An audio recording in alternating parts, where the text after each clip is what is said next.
there's going to be a lot of people who feel very sympathetic to that man for what he went through and to think, this guy does not have to do this. He's got a lot of money. He's already been president. He doesn't need to do this, but he wants to because he's trying to save this country and do better for the American people. And I believe there's going to be a huge uptick in sympathy for him. I predict that President Trump is going to win in a landslide. I predict that he will win in a landslide because the American people see this is the strength we need at this moment right now. And this is the character that America needs. And it's a great lesson for our children, too. When life comes at you, and life does, in big ways. And in this guy's case, it comes after him in every single way, in 4 different court cases and also in an assassination attempt. When life comes at you, you have to stand up and put your fist in the air and carry on and fight. You don't back down. You don't give up. God bless you, Pennsylvania. We got to win this. Thank you so much. Thank you.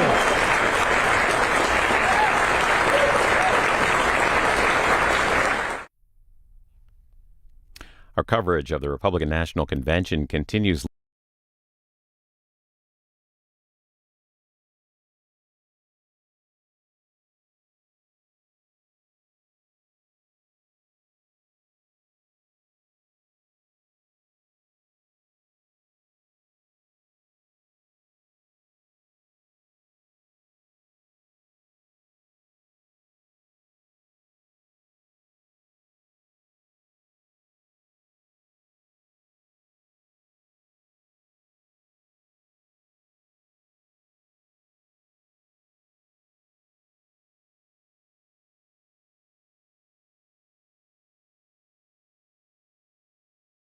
Afternoon lineup for you, and I want to start off by thanking our partners for the afternoon programming. McDonald's is our partner, and many thanks to them for helping us put on the program. We are going to kick it off this afternoon with Eugene Daniels interviewing Governor Kemp, but after the events of yesterday with J.D. Vance being chosen as the VP, and also the conversation this morning that we had around economic policy. We also have 2 congressmen, Senate Majority Leader House Majority Leader Scalise is going to be with us, and also Congressman Jim Jordan, and also Senator John Thune. So we have a great lineup for you, and we will end the day with a conversation with McDonald's Chief Impact Officer John Banner. So thank you so much, and enjoy the afternoon. Please welcome Politico's White House correspondent and Playbook co-author, Eugene Daniels, and Georgia Governor Brian Kemp. Hello. How's it going? A little Beyonce to get the morning started. Afternoon, morning, where are we at? I have it in my rider that I have to walk on to a Beyonce song. Otherwise, it's over. We have Governor Kemp. Governor Kemp, thank you so much for joining today. Glad to be here. Beyonce is not normally my walk-up song, but I'm glad to be here. We got to get it in your repertoire. I'll talk to your team right after this. We envisioned a different conversation before Saturday, and the country has changed, it feels like, so lots to get to. First and foremost, we have a VP pick for President Trump, J.D. Vance. I'll keep it simple. What do you think? Yeah, look, not really surprised. I mean, I think a lot of similarities to those two, to former President Trump and Senator Vance. Big difference in age, so I think that brings something to the ticket with his youth. The first millennial vice president, possibly. And so, I think there was a lot of really good people that former President Trump was talking about picking that were in the mix, and I think any of them would have been good picks. And I think any of those picks, the base and the party and the people here and Republicans around the country would have rallied behind that pick, and I think that's exactly what you're seeing. That's what I'm feeling anyway. Would you have picked someone different? Well, I probably would have had a lot of different people on the short list, but I wasn't the nominee, so it doesn't matter. It doesn't matter what I think. J.D. Vance has kind of made a switch from many years ago, right? When he wrote Hillbilly Elegy before the 2016 election, he said he was a never Trumper. He described himself as that. He texted a former roommate that Trump was America's Hitler. He called him noxious, reprehensible, other things. What do you think is behind kind of the switch up? Because it didn't just happen recently, right? This has been kind of a journey for him. Well, you know, you've heard a lot of people talk about on both sides of the political aisle of evolving over the years on issues and people. And, you know, I think, you know, you can look back at Vice President Harris's relationship with Joe Biden when they were running against each other. You notice a little bit of that. You had some of that with Trump and J.D. Vance. But you know, I don't know Senator Vance as well as I knew some of the other folks that were in the mix, but just some of the things I've read about him and where he is policy-wise, you know, and he seems very honest when he says he just had a change of mindset when he got to know Donald Trump. And I mean, look, that's certainly allowable in politics. Yeah. You know, it's clear with picking J.D. Vance that President Trump is kind of doubling down on the, you know, people call it the MAGA agenda, as it were. That's not really your vibe. Do you think this is where the Republican Party should be going?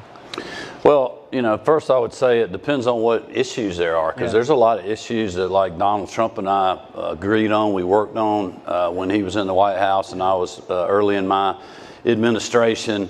And you know, the party agendas and movements are always moving, and they're going to move as to what the people want. Mm-hmm. And I think that's what, you know, former President Trump and Senator Vance have been moving to is, you know, what they feel like people want and that will help get them elected out there. I mean, look, there's a lot of issues that, you know, I could maybe disagree on policy on this point or that point. Feel free to them now. And there's, well, I mean, there's a lot of people, a lot of Republicans that do that, but that's okay, right? We're supposed to be having those debates, even within our own parties, to streamline those policies and to make things better and to move the country forward. And you know, I think it's a great opportunity for our party as Republicans, and I've said this in the past, you know, for well over a year now. We have got a great opportunity. We need to tell people what we're for. We need to stay focused on the future and tell people why they need to vote for us.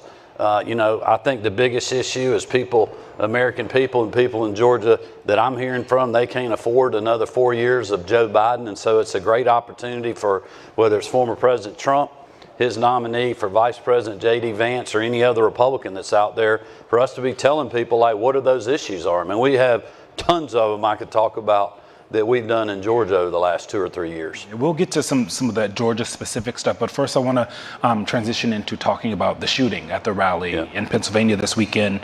Where were you when you heard the news, and I guess what was your immediate reaction? We were actually, had been traveling, well, let's see, we had been actually at a public event.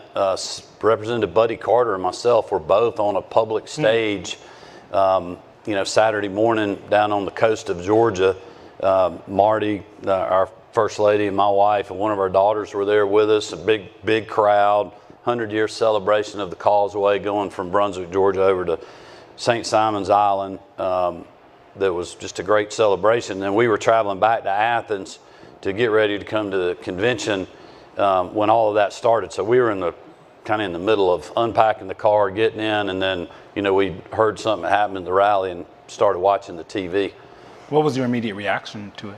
Well, I mean, look, the first thing before I really knew any details was just, it was a sad day for the country, regardless of, you know, who it was that this had happened to, who was getting shot at.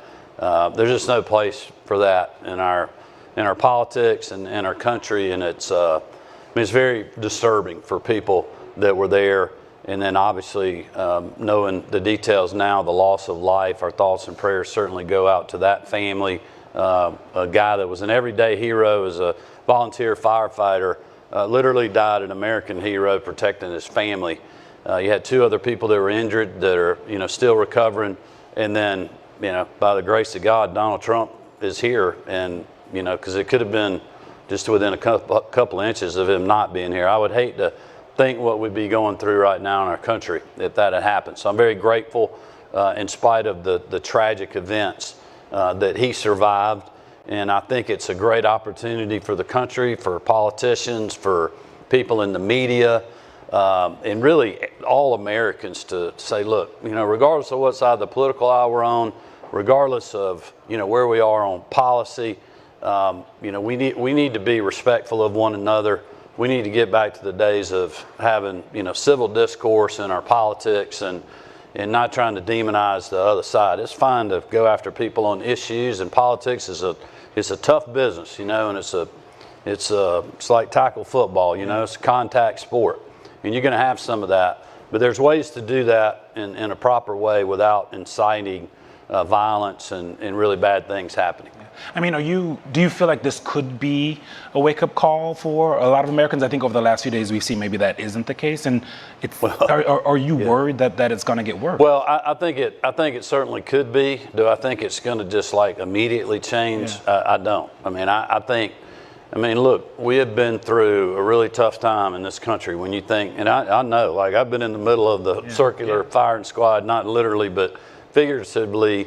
With people in my own party mad at me, the other side mad at me, the national media on me, the local media on me, and so I understand a little bit about this, but it has been a polarizing time in our country for a lot of reasons. One of them is the pandemic, coming out of the pandemic politics, the personalities that we've had running in politics, and that can be on both sides of the aisle. So I think there's an opportunity to kind of reset, if you will, a little bit. But also, we got to keep in mind we have a presidential race going on, and it is a real fight, and both sides are going to fight, and we just need to do that in the right kind of way, and hopefully we'll see that. Yeah, do you think the Trump and Biden campaigns need to adjust how they talk about their opponents? Obviously, you talked about that fight. They have to figure out how to talk about the other person. But well, I think they will, and I think they'll try to. But I also think, people like me, political junkies and the base of the parties on the right and the left, a lot of people that are here at the convention this week. Sitting in this room. Well, yeah, people that'll be at the convention in Chicago, and then the media, like we have to have a little grace. If somebody's saying in the crosshairs or it's going to be a bloodbath, we really need to make sure we understand the context they're talking about. And if somebody makes a slip of the tongue that may be appropriate sometimes but wouldn't be after a shooting, like we need to be forgiving of that. And if they do it 2 or 3 times in a row and continue to double down, then call them out. But I think we just need to be mindful that at the end of the day, we're all Americans. We're all fighting for the betterment of our country. And that's really what the next 4 or 5 months is going to be like. Yeah, and I guess on that point, Senator Vance said that the rhetoric from the Biden campaign, quote, directly led to the shooting. He talked about President Biden on a call with donors and what he said. Do you agree with that assessment? Is that kind of talk helpful? I wouldn't. No. Well, I personally don't think I would have made that comment. I think you can look at a lot of things that have been said on the other side that has really upset and maybe made the rhetoric where people really had a hatred for Donald Trump. Yeah. Of course, I think you could probably look for instances of that on the right, on the Democrats. And I think this is where it's an opportunity. I don't know. I just feel like people out there are really craving a workhorse, not a show horse. And I think it's an opportunity for Republicans to really show people we're going to be workhorses, and this is the policy that's going to get us there to do that. And I believe that would move the people in the middle that you need to win states like Georgia, states like Wisconsin, Michigan, Pennsylvania, Nevada, and the Virginia, North Carolinas of the world into our column. Yeah, President Trump's team has talked about his tone and that it's changing. He said himself that he ripped up his speech and it's going to be more conciliatory. Then he immediately started talking about January 6th again. And so I guess, do you think that for him that the conciliatory, different tone, the unity tone can actually last? You've had some tussles with him over the years. Well, I think, one thing about Donald Trump, you don't have to really worry about what he's thinking or, where he is on a lot of things. He's going to tell people that. A lot of people really like him because he is a fighter. He's fought hard for his position. I think a lot of people out there feel like, he was fighting for them when maybe other people wouldn't. And I have that feeling in a lot of ways myself. When I was running for re-election, I was telling people at the end of every bus tour stop, You know, who's been fighting for you over the last 3 years? Who was fighting to get your kids back in the classroom after the pandemic?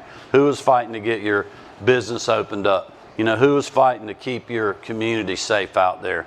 And I think that's what people want. That being said, I do think it's a great opportunity for the former president in his speech, really to reach a segment of people that maybe not have liked him all that much, just by tone alone, being statesmanly and having, you know, really a lot of grace and thanks for what he survived over the weekend. Yeah, there's been a lot of talk about the security situation in Pennsylvania at that rally. There have been calls on the right for the Secret Service director to resign or be fired. Do you think that President Biden should accept their resignation or fire her? Well, I think if she offered the resignation, I think he would certainly accept it. But do you think he should fire her? Well, I wouldn't want to say that at this point, not knowing more than I know. I know there's some very respectful people that have called for the resignation.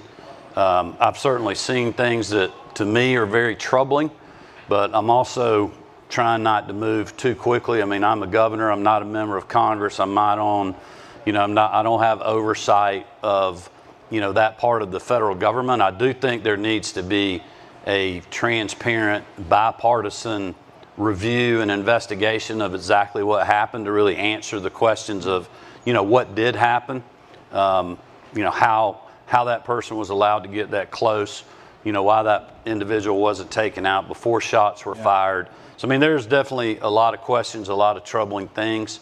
But, you know, one of the things I try to do when I make really tough decisions like that is make sure I have all the information, and I don't have that as the governor of Georgia. That's so interesting that a politician would wait for information before making a decision or determination. It's a breath of fresh air. Well, I think you got to be very careful right now what we're saying. Because you start leading people to thinking one thing, and then you find out something else is different. And it's not always good to have people on a yo-yo like that. I think it's, and listen, I wish they'd come out and say more right now about what happened. I think this, you know, deafening tone that they have of not sharing information, and maybe they have a good reason for doing that, and I'll, you know, give them the benefit of the doubt. But at some point relatively soon, I mean, there's some pretty basic questions that I think could be answered. But I would really leave it to, you know, our members of Congress, and I think it would be a good thing for the country if you had, you know, people like Chuck Schumer and Speaker Johnson go out there and find some people that truly would work in a bipartisan manner to get the facts and to find out what happened to make sure this never happens again. Congressman Jim Jordan is going to be here later with my colleague Rachel Bade, so they will be getting into that. You should stick around. You have become one of the most outspoken critics of the former president. You kind of speak your mind. You're from the South. What concerns, do you still have concerns about him and whether as a candidate or as a president? Oh, yeah. What are they? Concerns? Yeah. How much time we got? We have 19 minutes and 45 minutes. seconds. All right. Well, listen, I do have concerns. I mean, look, anybody that watched the debate, that was troubling to me. I think it's very sad. You know, I also have, you know, watched some of the public appearances that he's made. No, recently. President Trump. Oh, President Trump. Former president. No worries. We can. All right, restate that question. Sorry, I was focused on something. Yeah, we'll pretend like they didn't see it. You said I'm very outspoken. You do. I've been outspoken against President Biden. About everybody. I hadn't said a whole lot about. Yeah, not yet. Trump. In the past, you have. You know, what concerns do you still have, or do you have concerns about him as a candidate, President Trump, or as a actual president, as a candidate or president? Well, listen. And how he operates. Yeah, well, I mean, you know how he's going to operate. He's the nominee. That's, you know, the people have spoken for him on the Republican side of the aisle. I've said all along I was going to support the ticket. I haven't certainly agreed with everything that President Trump did.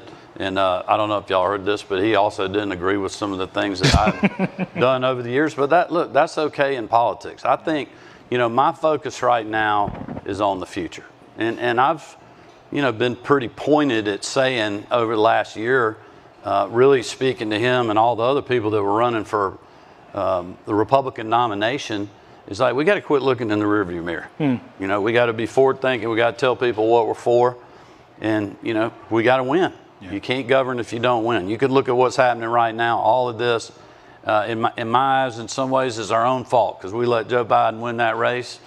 We shouldn't have done that, and we have opportunity to, in my opinion, right that wrong. And we've been through that process to figure out who our nominee would be. Now we got our vice presidential nominee, and I think you'll see Republicans rallying to really the policies that you know Donald Trump pushed when he was in office, having a hell of a lot better border security than we have right now.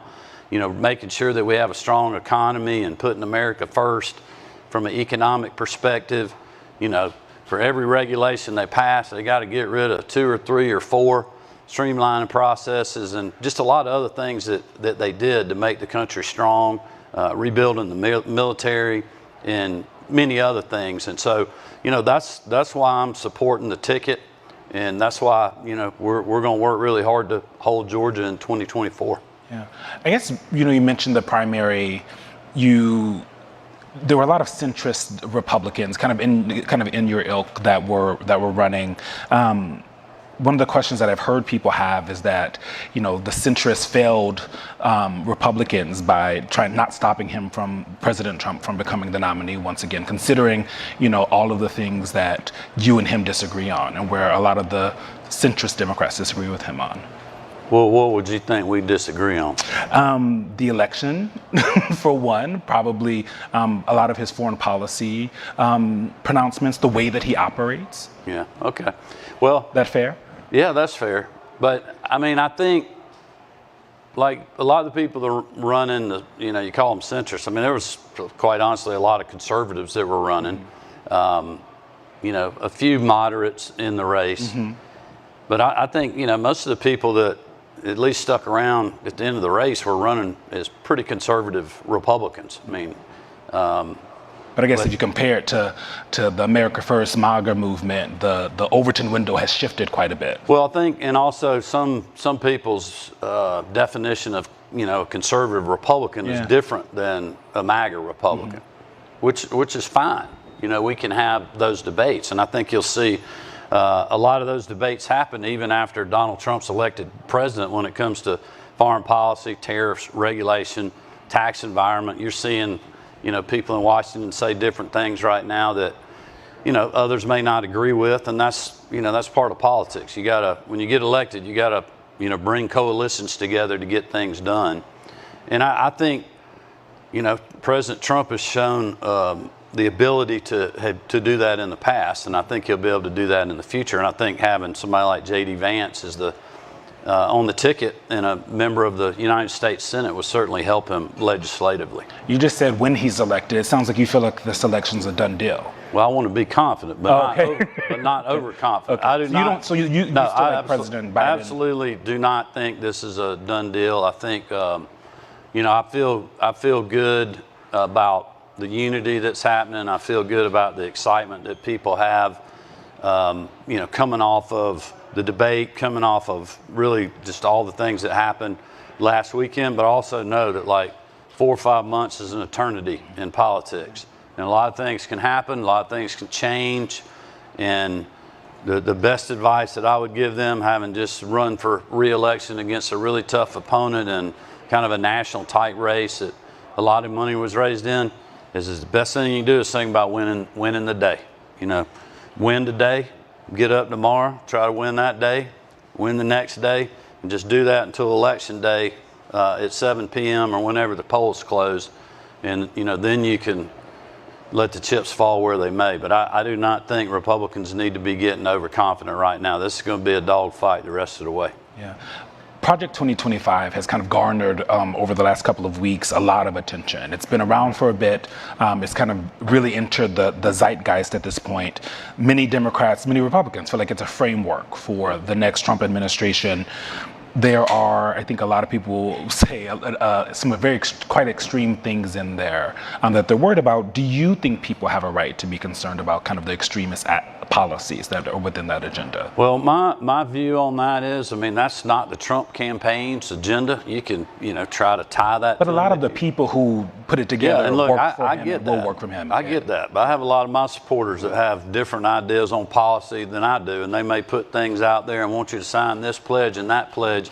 To me, the Democrats jumped on this, trying to get their base excited about being against something that would help them beat Donald Trump. And quite honestly, I think they're just trying to distract from the issues that they have with their candidate and Joe Biden. And, Americans every single day, when they go to the grocery store, when they go to the gas pump, when they're paying their insurance, they're looking at interest rates. All of that has gone up. They're looking at the disaster at the border, the disastrous pullout of Afghanistan, our standing in the world, what's happening in whether it's Ukraine or in Israel or Gaza. And, they're trying to distract from that because they do not have a good record to run on. And so I think it's incumbent on Republicans to say, look, this is what we're for. There's a party platform right now that, the Trump's been getting criticized because it's so small, but and it was in all caps. Yeah, well, all caps, but I mean that's what he put out there. Yeah. But everybody's trying to tie him to Project 25. So, if I'm him, if I'm other Republicans running for office, I'm not worried about some report that's out there. I'm telling people what I'm going to be for, and I think that's what you'll hear from former President Trump this week.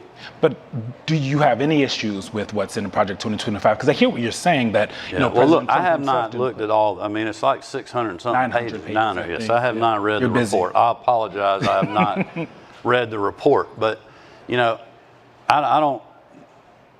appreciate a lot of conservatives that are working on different things around the country and different policy ideas. But, I don't really know what all is in that report. But I just know as a candidate, when I was running for governor for the first time and for the re-elect, I was telling people every day what I was for. And I think you'll hear that from President Trump. And I would, if he was asking me for advice, I'd tell him not to worry about what they're saying about somebody else's policy agenda and just tell people what you're for. When was the last time you two spoke? It's been a little while. Just a little while? How was the conversation? It was pointed, direct. From both sides? It was direct, yeah. Senator Vance has had a lot to say about kind of a plan to purge the federal government of civil servants, replace them with lots of loyalists. That's just something that's in Project 2025. Trump picking him as VP seems to hint that these kinds of policies will find their way into a Trump-Vance administration. Do you agree with? Well, I think that'd be a good question to ask him. Yeah. You want to call him? You have his number. I do not have his number. He's the one person of all the VP candidates that I really just didn't know that well. Yeah. Just because our paths haven't crossed that much. But look, there's a lot of frustration with federal bureaucracy. I'm one of them that's frustrated with it, and I've dealt with that, and I've dealt with a lot of partisans in the federal government at times under Democratic administrations, certainly with President Biden's administration, but also President Obama when you think about the Civil Rights Division at the Justice Department and other folks that we were dealing with. So, I can understand the frustration, and I think a lot of conservatives and really a lot of center-right Republicans have, the same mindset, how long it takes something to get permitted, how often the federal government's trying to, I'm from the government, I'm here to help you, which delays you about a year. I was talking to the former Prime Minister of Australia, who's now the ambassador to the United States, and he was talking about, how quick China can build a new submarine, and they're doing it 3 times quicker than we are because of federal bureaucracy is the only reason why. And so those are the kind of things that I hope, really the Trump administration would be going after to streamline. We don't have a ton of time, so I'm trying to get to as much as I can. Last month, the Supreme Court ruled on kind of immunity and immuning President Trump and other presidents from criminal prosecution for official acts. And I'm wondering if you think that, I guess, where do you fall on presidents having full immunity on quote unquote official acts? Yeah, well, I don't think it gave him really full immunity. But on official acts. On official, yeah. But you also, I think there's enough in there where, committing crimes and other things in their non-official capacity, probably got it about right. Yeah. You have talked about, and you came to our Governor Summit and talked about the kind of you guys being the electric mobility capital of the world. You have been happy with the amount of money you've gotten from the different bills that President Biden has done. No, I've been happy about the investment. Money, investment. No, we're not getting the money. Yeah, they're giving the money to corporations. Yes. They could go anywhere in the country with that money. They're deciding to come to Georgia. But you got to remember, I wrote the letter to our 2 U.S. senators telling them to vote against the IRA unless they changed and leveled the playing field, because that bill was picking winners and losers. It was helping the big three and the union-backed automakers. And my whole point was, if you're going to do that policy-wise, just make it where it helps all of them. Make sure it's going to help Kia, that's non-union, that's in our state.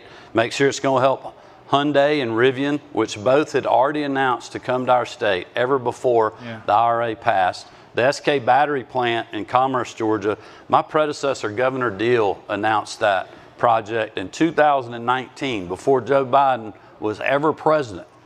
I announced the first expansion of that project with Secretary Ross, who was in the Trump administration before COVID and before IRA ever passed. So, But you guys have benefited from those investments. So I guess my question is, well, my point is the investments are coming to the U.S. regardless of IRA. What they did is incentivize something that didn't need incentivizing, which helped. And this is at a time where we're trying to get people to come back to work. They're paying people to stay home. They're flooding the market with more money, more spending, plus they're picking winners and losers. A good example, I drove a Kia EV9 off the line about a month and a half, 2 months ago in Georgia. That vehicle, when I drove that vehicle offline, it did not apply for the federal tax credit. It will in January if you lease it. That's the problem with this policy. The announcements that they did last week, the election year giveaways, the hundreds of millions of dollars, one of them was they're giving $80 million to Bluebird in Georgia to build an electric bus plant. That's $200,000 per job. They're going to create 400 jobs with that new plant. $200,000 per job.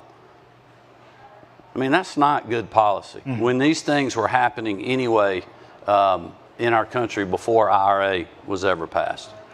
You're term limited, and after so obviously you're one of those politicians. Everyone kind of comes back to 2028 will be right around the corner. Would you? It sounds like you might be. Do you want to rule out a run for president? I'm not ruling out anything. Oh, I've heard that before. I may come work. I may be a reporter. Yeah, come to Political. We can find a spot on the playbook team for you. If President Trump asked you, would you serve in the administration? If there was one? Well, look, I would be, certainly honored to be asked. That'd have to be a very thoughtful conversation. I love my job. I got two and a half. But you're open to it. 2.5 years to go. Well, I wouldn't even really say I'm open to it. I just said I would be honored if I was asked. But I like being in Georgia every day, not Washington, D.C. I can't imagine a job that would be better for me right now than being the governor of the great state of Georgia. We've had just an incredible, really last 5 years. We have the opportunity to continue that over the next 2.5 years, and I have a lot of work left to do. And so I'm very happy where I am. Okay. Last question before. You quote me on that. Oh, somebody will. They're writing it now. Last question before the producers come and snatch us off the stage. What keeps you up at night? Well, when we had the debate in Atlanta, it was making sure everything was going to be safe. I think that's probably, you know, most governors worry. I don't really have one thing that just bothers me every night. I mean, things, you know, have been going pretty well in our state. There's always issues that we have to deal with, but you know, safety and security, you just never know when something's going to happen. So I probably would say that probably more than anything is what weighs on you. We've had, you know, we just have crazy things happening every day with our men and women in law enforcement, and getting those calls where, you know, somebody's been shot or somebody's been in a wreck or somebody got killed. That's tough. It's tough on you. Yeah. Well, Governor, I'm getting eyes from over there, so I'm going to end it there. Thank you so much. Yeah, enjoy it. Thank you, guys. Thank you so much. Thank you. I'll take my word. Governor Jim Jordan, good to see you. Please welcome Politico's senior Washington correspondent and playbook co-author, Rachel Bade, and Ohio Representative Jim Jordan. Good to see you. Thanks. All right, here we go. Go ahead. Okay.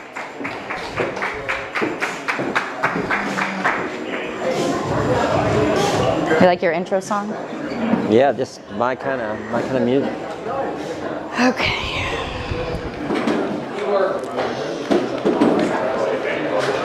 Give people a second. Do they ask questions too? Are they going to ask questions too? Hey guys, we're going to get started, so if everyone can just take your voices down. I got a bunch of questions for Mr. Jordan. Everybody wants to come listen. Okay. So just to start, I got to say I have been covering this guy in Congress for years, and I can tell you that there is probably no better person to be up here right now to talk us through the questions we should be asking about this investigation into the attempted assassination of former President Donald Trump. Jim Jordan chairs the Judiciary Committee. He's a senior member of House Oversight, and I can tell you even before he got the gavel, he was sort of considered the most aggressive oversight bull on the Hill. So before we talk about the shooting, though, I want to start with news of the day here. Your fellow Ohioan, J.D. Vance, was just named Trump's running mate. I am told that you're friends and your offices work closely together. But instead of asking you to sort of reflect on the pick, which I'm sure you're certainly happy about, Vance, as you know, was once a proud never Trumper. And I'm wondering if you've ever talked to him about his MAGA conversion, given that you're friends, and what you make of that. I mean, I think he saw what a good President Trump was. That's why he's, you know, why his position is a little different. We've not really talked about it. I was at the rally when he was running, so it'd been 2 years ago when he was running. It was in Dayton, and excuse me. It was a rally in Youngstown, and the president introduced him, and the president said one of the funniest lines ever. He said, you know, JD used to be against me, but now he's kissing my, and the president used a different term for backside, and it was. He and I were sitting beside each other, and we laughed so hard. It was just one of those typical President Trump. It was a great moment, and the crowd loved it and everything. And of course, he won that race with President Trump's support, and is now going to be, I think, our next vice president. As I said, I think he's a great pick. He is the American story, from the humblest of homes to now. I think going to be. I think they're going to win. I think he's going to be our next vice president of the greatest country in history. That is an American story. And what I like about him too is, you know, there's the old line, never hurts to have smart people in charge. And President Trump is one sharp guy. I've gotten to know him over the last 8 years. And J.D. Vance is a smart guy as well. And that is, I think that's important too. But do you at all worry that Democrats will take some of these comments he made a long time ago and try to use them against? Democrats took a comment Dianne Feinstein made 40-some years ago and said, we're no longer going to name the Dianne Feinstein Elementary School after her. I mean, like, of course they're going to. That's just politics today. It's like nobody pays much attention to that. They'll look at what he says, how he was on Meet the Press a week ago Sunday, knocked it out of the park. So I'm not too worried about that. I think it'll be fine.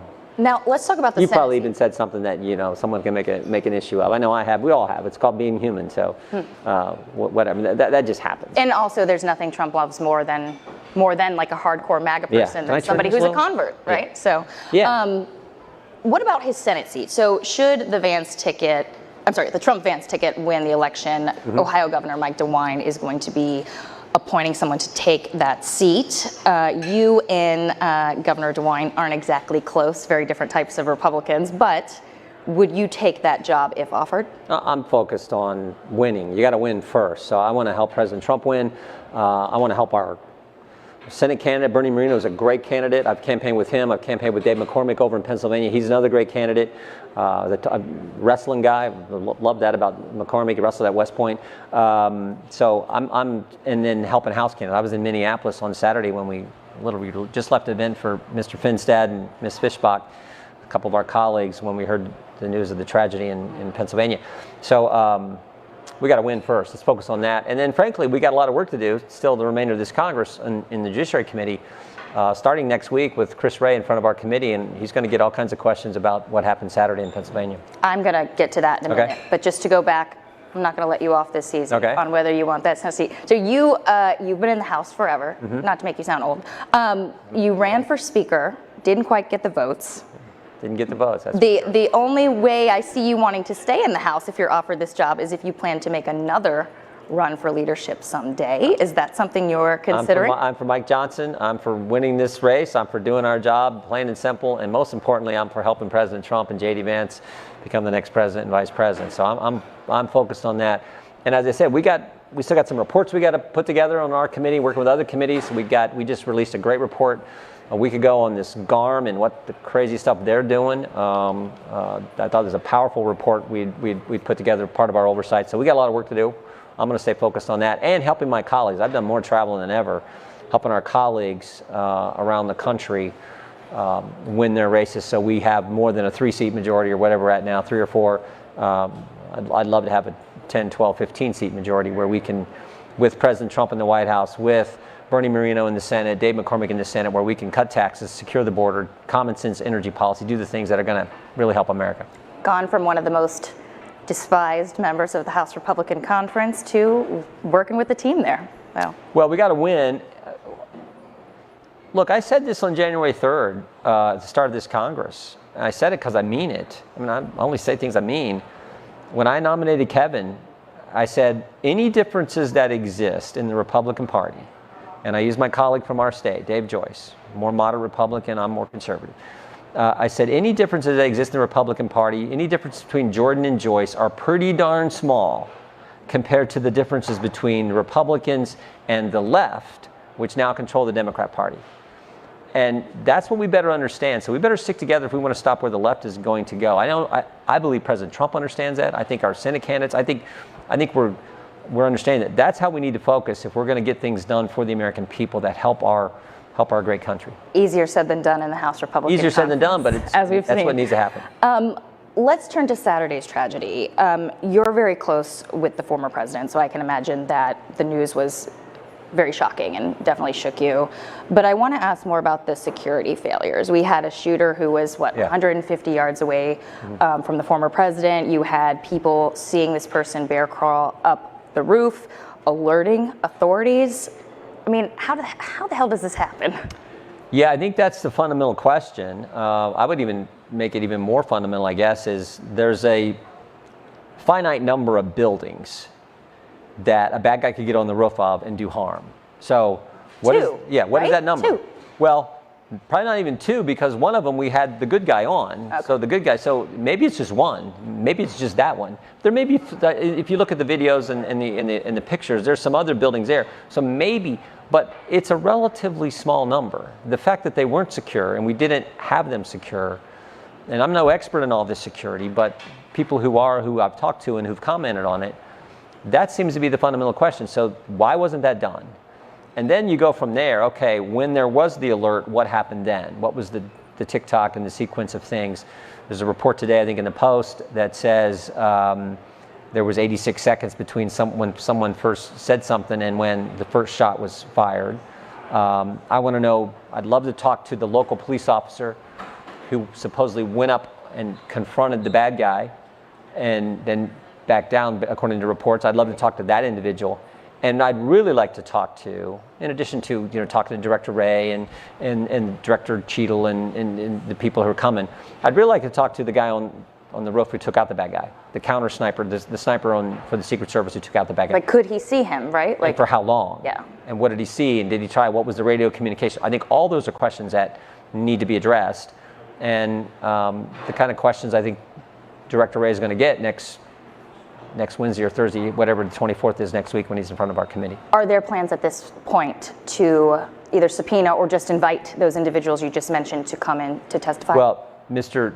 Chairman Comer's invited Director Cheadle. We've already had Director Wray scheduled. He's coming. I mean those people on the ground. Oh, yeah. We'll want to talk to them. Now, they're going to be, I think, the way these things typically work is I assume the FBI is going to say, we're going to talk to him first. It's sensitive, ongoing investigation. We need to da-da-da. But the public wants answers here. Very true. And so this is, and I tried to express this yesterday on the phone. We got a briefing from the Deputy Director, Ranking Member Nadler and myself and some of our staff yesterday on a little conference call. I tried to express that, and I think they understand the gravity of this and the importance of this investigation. So you just mentioned that you were briefed by some of these top law enforcement officials. Are you starting to get any sort of answers about the shooter's motive, about why that roof wasn't secure? Nothing in terms of... I mean, our staff is working on some things. We have, one of the neat things about our committee staff is we have a couple of former FBI agents who work for the committee. Okay. So I actually got on the phone with one of them yesterday and said, tell me what you're thinking. Tell me what we need to be looking at as a committee and as oversight duties and responsibilities that we have. And that was, I think that was helpful for me just to get a better idea of what we need to do. So we're just launching that and starting that. And of course, the FBI is doing the official investigation. Who's at fault here? Well, obviously the guy who's ultimately at fault is the bad guy who tried to harm the president, tried to kill the president. And then you think about Mr. Compatore, the Butler County Fire Chief, who just the heroism, and protecting his daughter, protecting his wife, and lost his life, the tragedy there. But then, of course, the failure to secure the buildings, that is huge. I mean, that's the fundamental issue. I think that's not supposed to happen, particularly, as you said, from a distance that close. Yeah. Less than 150 yards away, I believe, is what the estimates are. It's not supposed to happen. So the Secret Service Director, Kimberly Cheadle, said in an interview yesterday that the buck stops with me. Is that enough, or should she step down? Well, I mean, I think there's probably a lot of pressure for her to step down in light of what happened here. What I'll say is... Are you among those voices? Well, I want to get the answers. I think there's a big failure. Who's ultimately responsible for not having that building secure? It seems to me it's the Secret Service, and if you're the director of the Secret Service, it seems like you're the one responsible. But I want to get all the facts, and I think that's the way you should operate. So my understanding is there's been a lot of tension between Republicans and the Secret Service for a while now, and I'm not just talking about what happened over the weekend. Republicans have been pushing the Secret Service since the spring to do more to lock down the venue here at the RNC. They've been met with a lot of silence or pushback. Is there a concern, I guess, about the agency's leadership and the way they're sort of handling things that are not dealing with not dealing with President Biden, but regarding security of Republicans, security of the Republican nominee? I will leave that to some of the other chairmen who have more direct Chairman Style and others in our leadership that deal with the House and the convention and that thing in the party. What I do know is Americans, a significant number of Americans, have real concerns about institutions and what they see happening there. And because we're the Judiciary Committee, we spend a lot of time with the Justice Department, the FBI. I think Americans have real concerns. I mean, we still don't know. We still don't know who planted the pipe bombs on January 6th. You would think we could get an answer to that question. We still don't know, not that this is totally the FBI's area, but you'd think they could figure this out. Someone in the Biden administration could figure it out. We still don't know who leaked the Dobbs opinion. We still don't know who put cocaine at the White House. I mean, we think we have an answer to those questions. Those seem pretty important issues. And now we get to this, which is really important, where we almost had former president, the leading candidate to be the next president, almost killed by some 20-year-old who climbs on a building 150 yards away? Come on. That is not supposed to happen. So the confidence level, and I think this is important, is like these key institutions in our government need to understand this is what's happening where the American people are right now, and I think rightfully so. There's a healthy skepticism of what's going to happen in this investigation based on some of the things we've seen over the last several years. You're suggesting, or are you suggesting, that there is a disparity at the Secret Service and how President Biden is treated and how President Trump is treated? I'm not saying that. All I know is there have been reports from, I think, credible sources who say the people around President Trump had asked for an enhanced protection, right, and that was denied. That makes no sense to me. Was it denied? Because I thought there were reports that he got some, but there were some that were denied. I'm going to what I've heard some people in your profession say. Okay. And then obviously there was the RFK situation. So look, I think that those are some questions that need to be answered as well. I'm just saying, in a general sense, some of these key institutions, particularly the Justice Department, there's a confidence problem, and I think a healthy skepticism that the American people have. That leads to my next question. Some Republicans are calling for an independent commission for this probe. What is that, and why is that necessary? Assuming, do you like that idea? I'm for whatever gets us the answers, the truth, as quickly as possible. And I know that there are people that I respect, smart people, who are saying, okay, is the same FBI who raided President Trump's home, they're the ones now doing this investigation? Is that a concern? I think for a lot of Americans, it's a concern.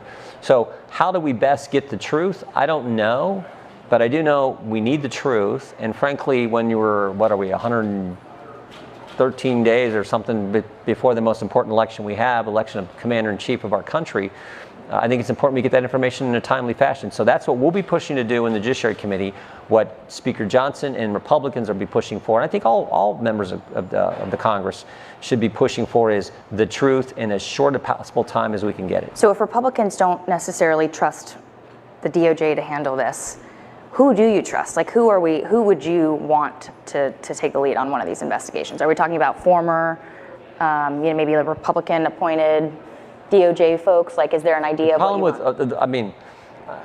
Maybe that's where we need to go. I haven't, I guess, wrestled with all that and figured it all out in my mind yet. But typically, when you do that, it takes a long time. Right. And I think this is something that we'd like to know. It's all so fresh in our mind, and we watched it in real time almost when it happened on Saturday. It's like, it'd be nice to get answers in as timely a fashion as we could. Yeah. Let's shift gears a bit to questions about Biden's mental fitness for office since the debate. There has been a bit of a divide amongst Republicans about how to approach this. Some want to seize on it and have sort of high-profile hearings, make Democrats take certain votes on Biden's condition, and then other Republicans say that the party should basically just sit back and let the Democrats implode. What is your view on this? Let's just do our job. I mean, I think 60 million people saw firsthand. You can't unsee what you saw. You can't unhear what you heard, and the country knows what they saw there. Great performance from President Trump, and they saw President Biden. So I think that's now Americans have got it. And you think that should be the end of the story?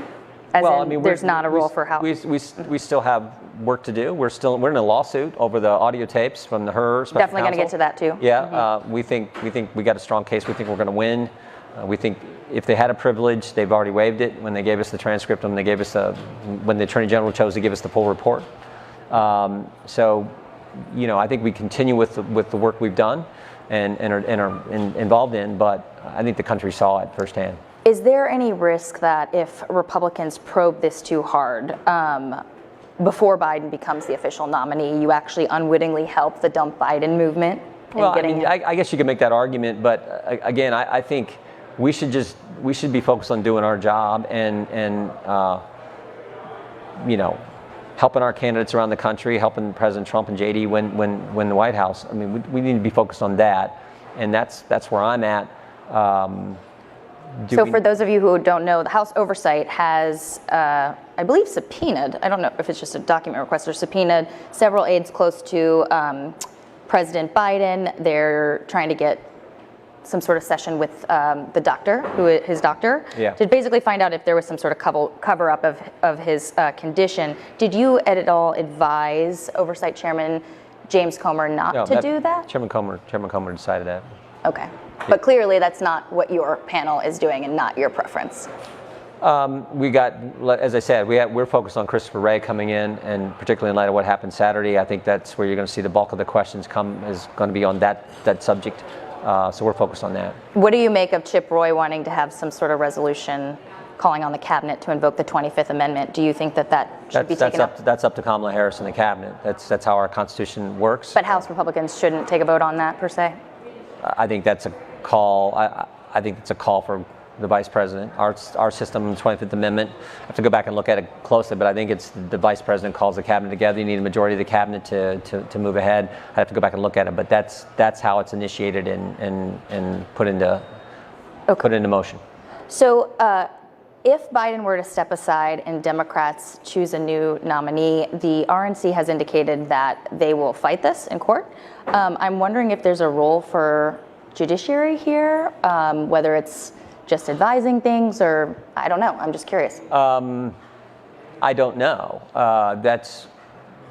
But now that you've raised that question, I'm going to have some of our lawyers our good lawyers on our staff dig into that a little bit more. Where's Tyler? I don't know if I don't know if there's a role that we play or not. And I don't know if I hadn't even thought about it. So if the president steps down, if President Biden steps down, I just assume Kamala Harris is their nominee. Vice President Harris, I should say, is their nominee. But if they try something different, I mean, I don't know. Well, I think that the RNC has indicated even if they tried to just, pass to Kamala, they're going to fight that as well. I mean, I don't know the merits of it, but anyway, we can follow up with that another time. Okay, so Republicans are finalizing their impeachment report, and I know you would personally vote in a heartbeat to impeach Biden, but realistically... I've not said that. I said we're in an impeachment inquiry. We're going to get the evidence. We're going to put it forward. Come on, I know you. I think the case is compelling, but that's I've been consistent in saying that. Realistically, isn't it over? Well, politically, you don't have the votes. We're putting the report together. The report will be... we've got 3 committees working on it, Oversight, Ways and Means, and Judiciary. We will have that. I think the report's going to lay it all out it's going to be big, but it's going to lay it out in the concise way as you can, something of this magnitude. And then we will present that to our House leadership team and the full Congress, because this is a vote for the House of Representatives. And if we move that direction, we'll see. But we're still working on putting that report together. Do you think there should be a vote either way on this, whether he should be impeached? No, that's a call for leadership, whether they bring that up, and they'd have to kind of survey the members of the House Republican Conference and the Congress, or the House, I should say. So we'll see, but we think our report's going to lay it out in the compelling fashion I've talked about it. We always come back to the fundamental question: what was Hunter Biden getting all the money for? And his business partner told us. Devin Archer told us. Access to the brand, and the brand was Joe Biden. And the most compelling example, of course, is the example of Hunter Biden and his involvement with the Ukrainian energy company Burisma, and what he did as a member of that board, and how then Vice President Biden leveraged the $1 billion loan guarantee to get the guy fired who was applying the pressure to the board, or to the company. So I think those facts and others we will have laid out in that report. So you talk often about, the Biden administration or DOJ being, quote, weaponized. But the Biden we have seen in the past, couple weeks, especially at the debate, was a president who at times struggled to even articulate and finish a sentence or articulate a coherent argument. Mm-hmm. And so I guess I'm wondering, it seems to me that Biden can't both be sort of this mastermind of this, effort to go after his opponents, and also feeble-minded, as Republicans like to say. Which one is it? Well, it's the Biden administration. It's his administration.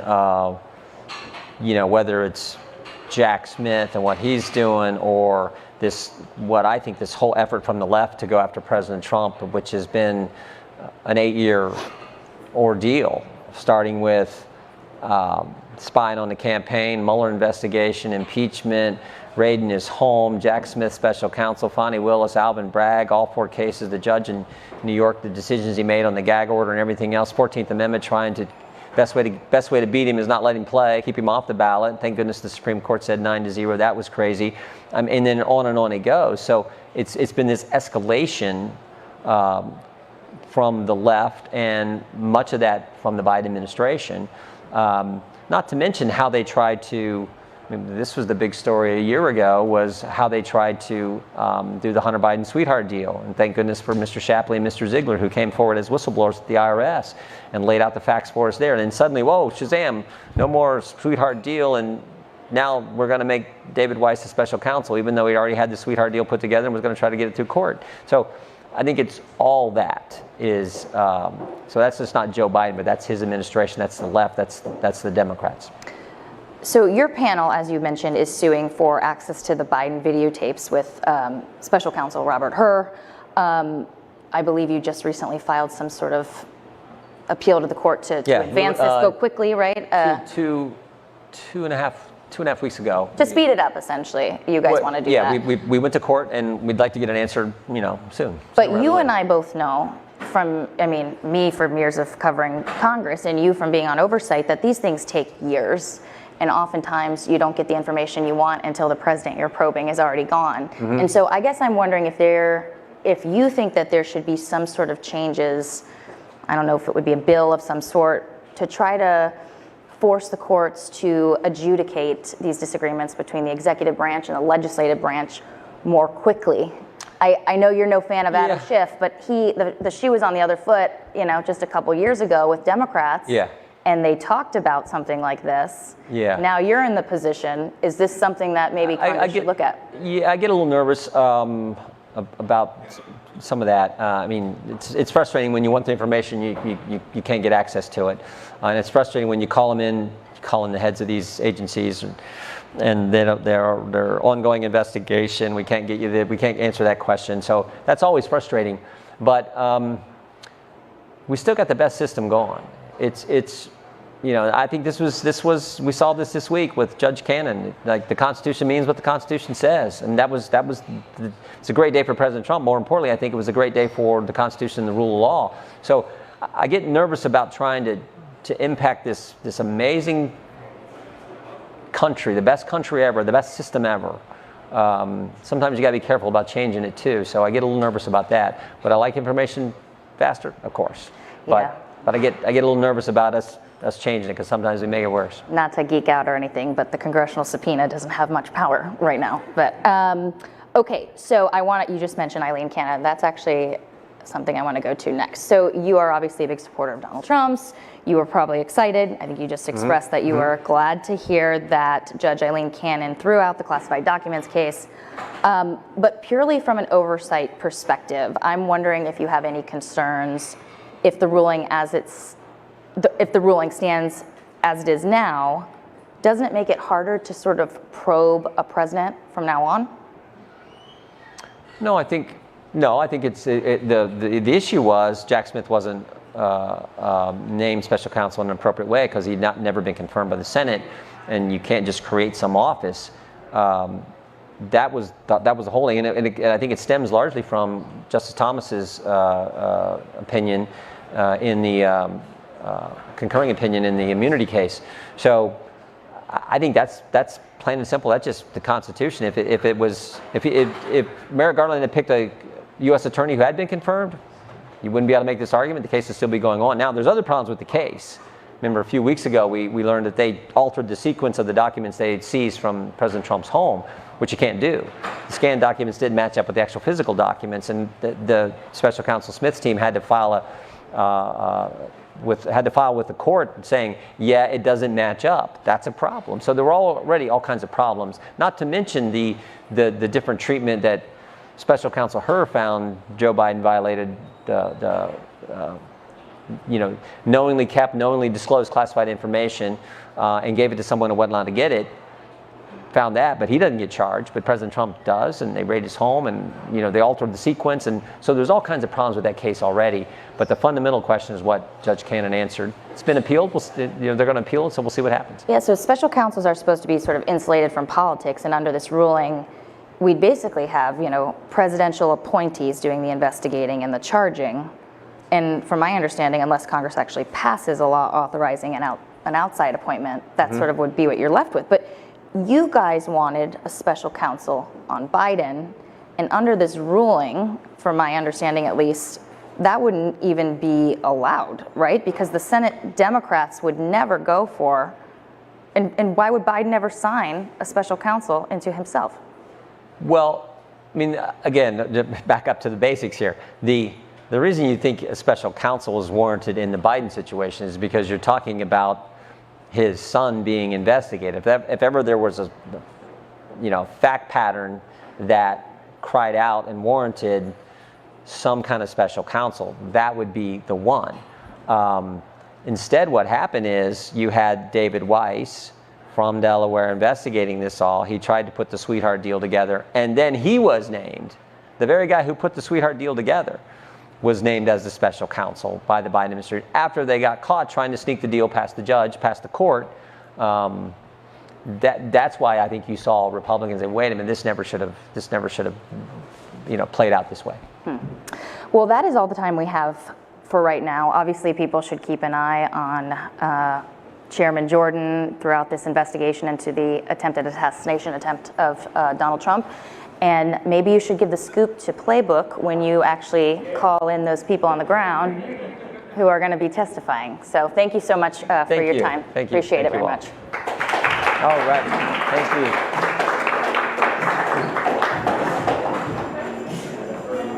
you. I'm staying.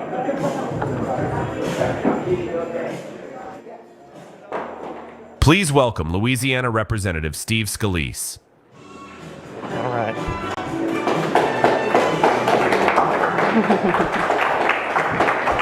Mr. Solis, Right. how are you? Thanks for Doing coming. well. All right. All right. Back-to-back interviews, no break for me. Yeah, you're working nonstop. Yeah.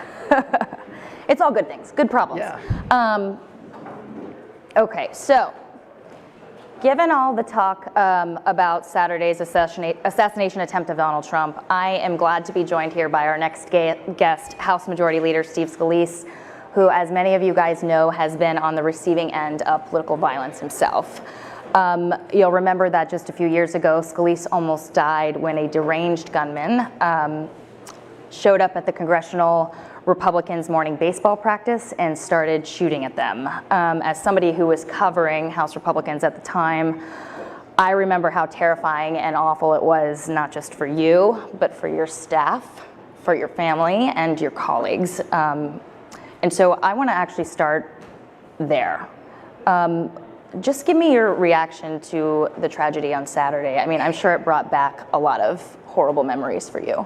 Yeah, it did. My wife and I were just at the house going through some things, and we didn't even have the TV on, and then all of a sudden our phone starts blowing up, and did you see that President Trump was shot? And you're not thinking anything like that could happen, and similar to baseball field, you don't think something like that's going to happen, and then it did. And so immediately we turned the TV on, and it was still real early and all of that, and you see blood coming from his head, and I mean obviously you think the worst, you think something really bad might happen, and a lot of emotions started coming back. I immediately started praying because I know the power of prayer is very real. I know that your body does shut down. I mean, when I was hit, I almost lost my life, and yet I didn't feel that way at the time because, adrenaline kicks in. You're amazingly, your body just kind of numbs you from the real pain you should be feeling. Wow. And so I knew as I saw him get up, it was great to see him get up, and and he clenches his fist, and I thought it was incredibly reassuring to the crowd. But I also knew that doesn't mean he's okay, because his body might be okay at the moment, but there could be some more severe wounds. We even saw that with Reagan. Right. Reagan thought he was fine. He gets in the car, and as they're driving, He's making jokes in the hospital. There was a worse wound. He almost lost his life, and no one thought that either. So until he got to the hospital and they said he's okay, I wasn't comfortable that he was okay, because I knew even though he was looking fine getting to even the beast where they took him away, that there still could have been something worse with the rapid fire. But, you know, as then it played out later and you watch the audio especially, and I heard the pop, pop, pop, it was eerily similar. You know, that sound was eerily similar to what happened in 2016 or 17. And then the shoot her down comments, you know, when they said shoot her down, that's exactly what they said on the ball field in 2017. So a lot of those emotions came back. But I'll tell you this, I mean, you know, when I was in the hospital the night of the shooting, you know, my wife had flown up from New Orleans with our young kids, and, you know, they didn't know if I was going to make it through the night. President Trump and Melania came to the hospital that night and, you know, spent a lot of time just consoling her and the kids. And for almost every week after, for weeks, he would just call her randomly to check in on her. And it's a side of the president that people don't see. He's got an incredibly warm side. Yeah, he would just call Jennifer and, you know, and he would just say, you know, how are you doing? How are the kids doing? And, you know, and he had his doctor at the time was Ronnie Jackson, who's now my colleague. Ronnie would be checking in to see, and we gave him permission, but checking in to see how I was doing, because the president himself wanted updates on how my condition was. You know, he's a man that's got incredible compassion, and, you know, I reached out to him later that day just to check on him, and was so glad to know he was doing okay. But, you know, it was just a sad day, but a day that brought back a lot of memories. Everybody's been trying to, a lot of Republicans have been trying to get a hold of him and just talk to him. Have you been, what did he say to you back? Like, what was his sort of? It was just a short conversation, but it was just, you know, again, his spirits are incredibly upbeat. And I think he recognizes this moment that, you know, a lot of people are looking to him, you know, including some people maybe that had written him off, that maybe are giving him a second look, because the rhetoric has been so hypercharged, and some of the things said about him, you know, for years, you know, people comparing him to Hitler and the end of the world, and, you know, democracy will end if, you know, I mean, that's the stuff that needs to J.D. dial Vance down. compared him to Hitler, actually, at one point, a long time ago. I do think hopefully we're going to see a dialing down of that kind of rhetoric. I mean, clearly there are political differences, you know, between Donald Trump and Joe Biden, between a lot of us in the House on the Republican and Democrat side. Americans have differences with their neighbors. The political differences are fair game. Like, talk about those in a civil way, but we shouldn't demonize a person. You know, the person shouldn't be what you demonize. And hopefully everybody looks in the mirror and says, is there something we can do to dial it down that we're doing? And I hope everybody does that. I'm going to come back to that in a second. But just to go back to former President Trump, you could tell watching him come into the arena last night that he is a changed man after Saturday. I mean, the sort of swagger you see that sort of emanates from him wherever he goes, it wasn't there. I swear there was a point when I was watching the TV screen that it looked like he was about to start crying. And look, anybody who has gone through, you know, trauma like this is going to be shaken to their core and affected by it. And I'm wondering how you going through this situation has changed you, not just physically, but also mentally, and how did you get through that? Yeah, you know, and I know when I came back to Congress, it took me 3.5 months, and a lot of people say, you know, how have you changed? You know, have you changed what you think or what you? And that's not. I didn't change my views, but your perspective changes absolutely. I mean, when you know you're that close from not making it. You know, I thought about my kids. I thought about my wife. I wanted to see, you know, my friends again. Like, those were the things you thought about. And we all have jobs, and you know, I have a job that's got, you know, a lot of other, I represent 750,000 people in Congress. I'm the majority leader of the House. All of those things are important, but that's not what your life is about. You know, your life is about the family and friends and the things that you do when you're in your free time. And, you know, just the perspective, I think, changed for me. And I think maybe his perspective changes too. I'm not going to speak for him, but I saw that too last night. I do think there's kind of a different reckoning of, you know, your awareness of what really is important in life. It crystallizes it, because it doesn't change your views, but it absolutely crystallizes what's important in life. And he is a man who always viewed himself as somebody who, you know, he's made his money, he's been successful in life, he fights for other people. And I think his focus on what's at stake, not just for himself, but other people, might be sharper too. Did you, I don't know if you ever experienced this in the wake of the shooting against you, but were there ever points where you felt like fear or like alertness sort of creep in randomly in the weeks and months afterwards, and how did you deal with that? Yeah, it was weird. I never had that kind of PTSD type feeling. In my situation, I mean, for really the first month, they didn't know if I was going to make it because I had a couple of relapses where, an infection set in and I didn't, they thought I might get out in a month and a half, and then I had another infection and boom, there you go, you got another big setback. So I was focused really on getting better, and I had a choice to make early off. Do you try to feel sorry for yourself, or do you try to focus on getting better? And I made an early decision, rip the rearview mirror off. I'm not going to look behind me, because if I do, that's only negative energy. I needed to look forward. I needed to learn how to walk again. I mean, I had a lot of things I had to put all of my energy in doing, and I wouldn't have done that if I was splitting time between, gee whiz, why did it happen? Or, woe is me. I mean, I'm alive. I'm lucky. I am lucky to be alive. Now I need to focus on getting better, and that's where I put my energy, and it served me well, because from that point on, it was just amazing how I was not able to worry about what had happened. I got to just focus on getting better and then getting back to doing the things I want. When I got back to Congress, it was wonderful to be able to go back to work. And, I think with President Trump, you saw him, I think he just felt really good to be around the people who love him. I mean, there's thousands of people in that arena, and there's millions of people around this country who love President Trump. And I think, they just announced today that he and J.D. Vance are going to do a rally in Michigan. You can't live in fear. If you live in fear, you're done. And so he needs to get back out. Obviously, Secret Service, and there's going to be a focus on what needs to get better there. But he's got to be able to focus on just doing what he's always done and what he loves doing, and inspiring so many people who, I think more people are going to be looking to him for inspiration.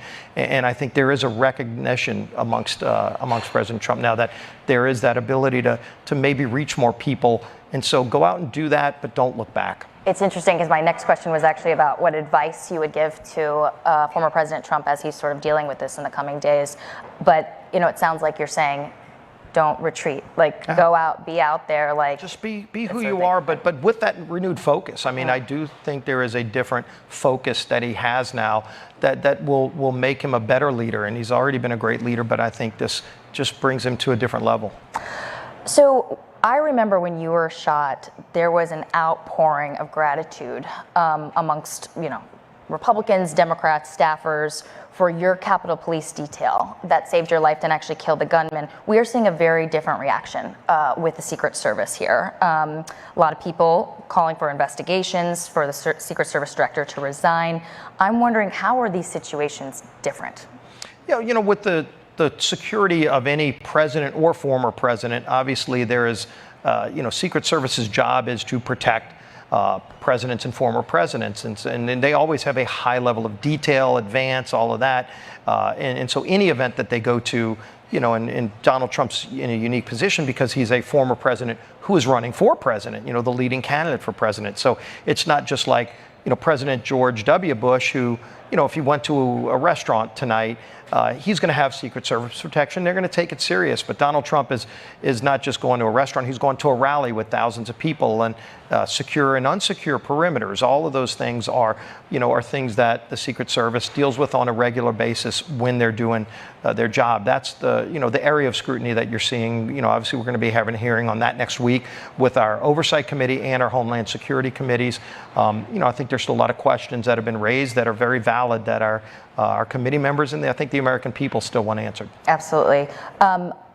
I've heard a lot of concern that the Secret Service hasn't been forthcoming with information. First of all, you've been briefed. You know some of the stuff that's going on behind the scenes right now. But do you feel that they're not being forthcoming enough with you guys about what happened? And how does this compare with the sort of flow of information your staff and your family got, right after your situation? Yeah, I've been very frustrated with the lack of information. I think the Secret Service head should have been out publicly, right away. I mean, you saw the local law enforcement who were not point. I mean, Secret Service runs point on that event, and they obviously work with local law enforcement and other federal agencies, but it is Secret Service's primary responsibility. And the fact that you had the local law enforcement giving a press conference, frankly being asked questions that the head of the Secret Service should have been asked, and she kind of was nowhere to be found during that period. And yet they took those tough questions. She's got to answer tough questions. You can't hide from them. You can't say, well, it was the slope of the roof was a little too tough for us to monitor. Of course, a 20-year-old kid was able to monitor and climb up that roof. You know, that wasn't too tough. Those are not the answers that we're looking for. You know, I know in the shooting in 2017, one of the frustrations we had is it was initially designated by the FBI as suicide by cop. Here you had a shooter that tried to kill every cop on the ball field, and they called it suicide by cop. I mean, David Bailey and Crystal Griner with Capitol Police are true heroes. You know, both were shot during the shootout and kept going after the shooter until they took him out. He wanted to kill not just me, but everybody. There were over a dozen members of Congress on that ball field. Later, to their credit, it took over 2 years, but Congressman Brad Wenstrup, one of the heroes of that day, kept pressing the FBI in an open hearing, finally got the new FBI director to acknowledge, I'm going to go relook at that, and within days he reclassified it as domestic terrorism, which it was.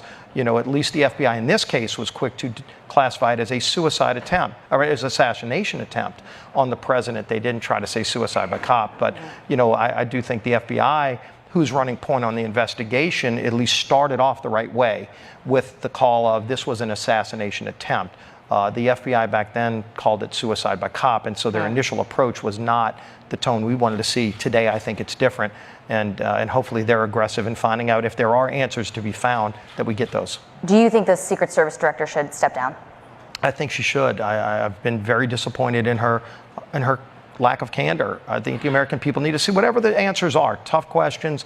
You got to take the tough questions. You take a position like that.